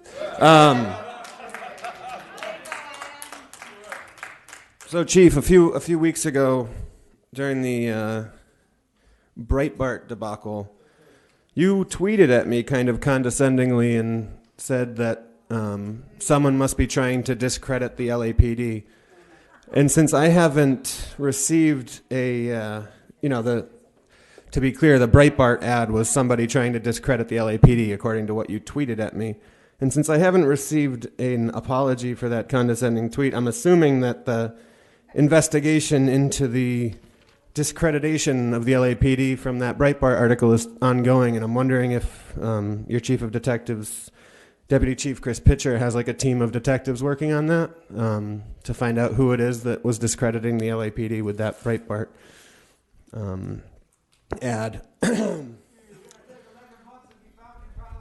Yeah. So yeah, I'd like to know that, and when you're willing to, you can tweet your apology to me too. That's fine. Steve, I was just wondering, as you've been part of this commission for so long, Steve, I'm over here. I'm not on your phone. The policies that you all pass here that we know disparately impact black, brown, poor communities across LA. As Steve's neighborhood of Pacific Palisades was burning yesterday, and there was an all-inmate team of firefighters whose labor was being exploited to save your private property, I wonder how that sits with you. You spend your Tuesdays criminalizing black people, and then you have them on a Monday saving your neighborhood. So just wondering how that sits with you. Thank you, sir. Does that conclude public comment cards, Madam Secretary? Yes. Ladies and gentlemen, please stop shouting out. Madam Secretary, I can't hear you. Yes, it does conclude. Thank you. Ladies and gentlemen, members of the public, with respect to, before we move to the closed session items, I'll make a brief statement about last week. First of all, thank you all for coming today and expressing your opinions. Sir, you can leave the meeting now, Mr. Spindler. Leave the meeting now. You've caused continuous disruptions during this meeting. Sir, you can leave the meeting right now. Sir, I've given you a lot of leeway throughout this entire meeting. You can leave the meeting now. Sir, you have continuously disrupted this meeting, Mr. Spindler. I have a brief statement I'd like to make to the other members of the public, and you need to leave the meeting, sir. Sir, I've given you many opportunities during this meeting, continuously. I've given you a lot of leeway, and you continue to disrupt this meeting even as you are leaving this meeting. Sir, we've listened to you continuously throughout this meeting. We'll see you next week, Mr. Spindler. Thank you, Mr. Spindler. Members of the public, first, I would like to say thank you very much for coming today and sharing your opinions, your concerns. Ma'am, I'm asking you to please stop shouting. I believe in public comment strongly, and I listened to everyone today, and now I have a very brief statement I would like to make to all of you, because I very much appreciate that you came out today to share your deeply held beliefs. I certainly appreciate that, and frankly, I share your disappointment about last week.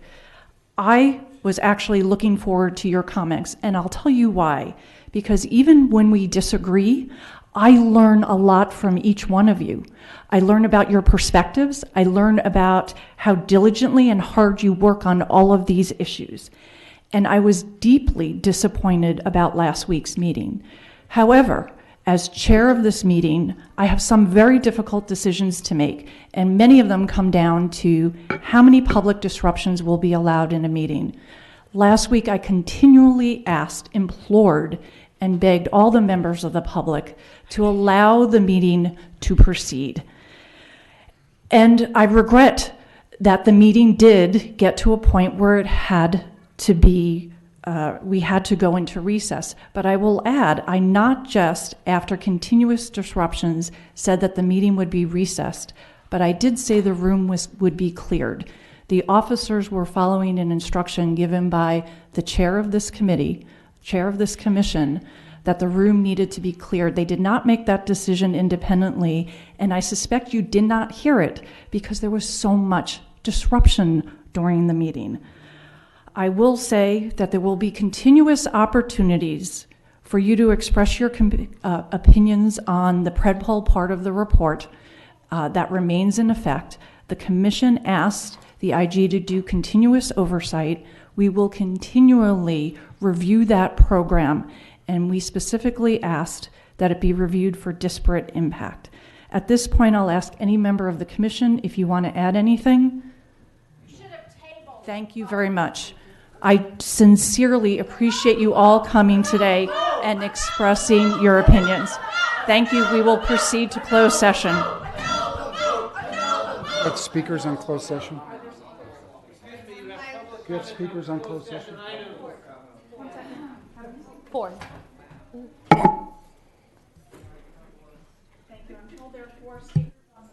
The closed session items. First with 4A, 4A1. Which items are they put down for? 4A2, Michael Novick. And is that the first card? Yes. 4A2, Mr. Novick. Yeah, so I put it in public comment. I thought it all of them, but I'll stop down. You have, I think that you have here 3 officer-involved shootings within 10 days last year in November. So I think that one of the things you can predict about policing is that the LAPD is going to shoot and kill more people this year, just like they did last year. I think this particular one, officer-involved shooting number 065-18, you had 2 involved parties. I said this a couple of weeks ago. If you have 2 parties who are victims of an officer-involved shooting, that's 2 officer-involved shootings, even if there's only 1 officer involved. So I think that you need to change that. I think that in general you need to extract policy recommendations from these things. So I think that for every officer-involved shooting that you have, you should identify the race, ethnicity, nationality, language of the victim of the shooting, the so-called involved party. You have one here, T. Harut. I'm wondering what his nationality is. D. George and E. Maynard, 2 other people involved in the shooting. You have another officer involved shooting of an animal. So I think you should also identify the race of the officers involved in those shootings. You have 1, 2, 3, 4, 5 officers involved in shootings in that period of 10 days last year. I think that reflects the fact that it's a systemic problem and that you need to deal with it systemically, not just by a closed hearing, private, confidential employee matter for those particular individual officers, but you need to extract the question of the pattern and practice of behavior by the LAPD that's involved in those shootings, because those shootings don't seem to stop. Week after week, you have another closed session to deal with another set of shootings from a year ago. So I think you need to be proactive in trying to prevent any more shootings from happening this year. Thank you, Mr. Novick. The next He also has a comment card on B. Yeah. Sir. So closed session item B is separate. You're looking at the confidential version of the ethics enforcement. I think you need to look at the ethics involved. Commissioner Bonner raised the question of how to deal with captains. The news reporter here from City Watch identified a captain he thinks has an ethical violation. But I think the deeper ethical questions involved are the ethics involved in the whole situation of Predpol, who's examining the ethics of the police commission? Who's examining the ethics of Sandra Figueroa Villa, who took money from Predpol? And so I think that you need to look again. I commend the book by Ibram Kendi. I think the looking at the racial makeup of the officers involved in the shootings and the racial makeup of the people they're shooting is vital. But you should look at that book about the failure of technology in policing, because all of it is about the unethical behavior of officers who became sales agents for Axon, sales agents for Taser, sales agents for body cams.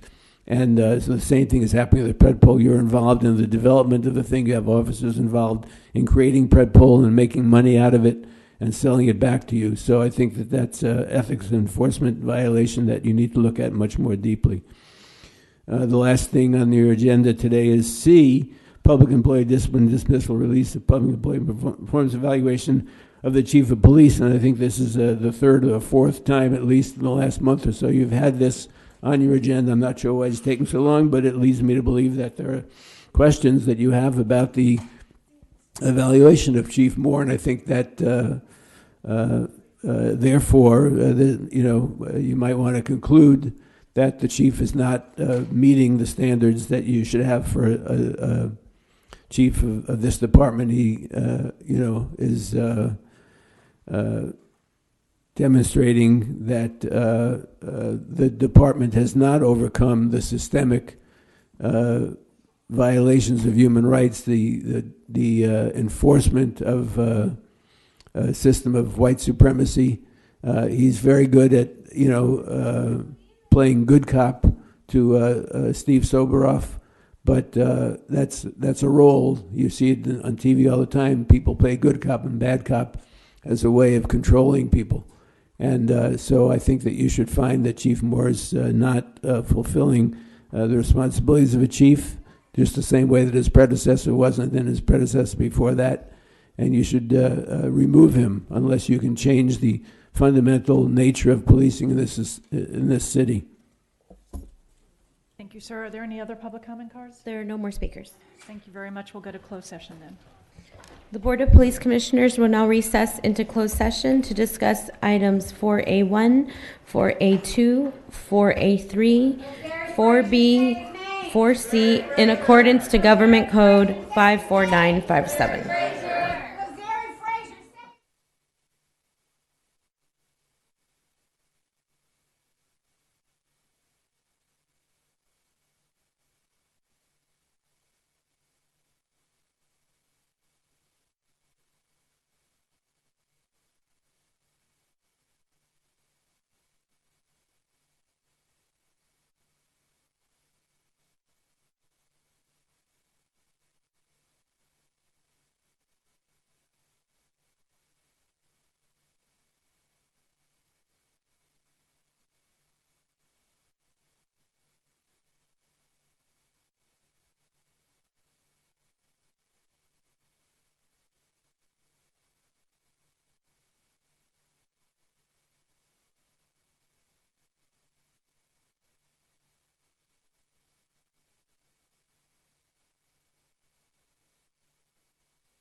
Everybody ready?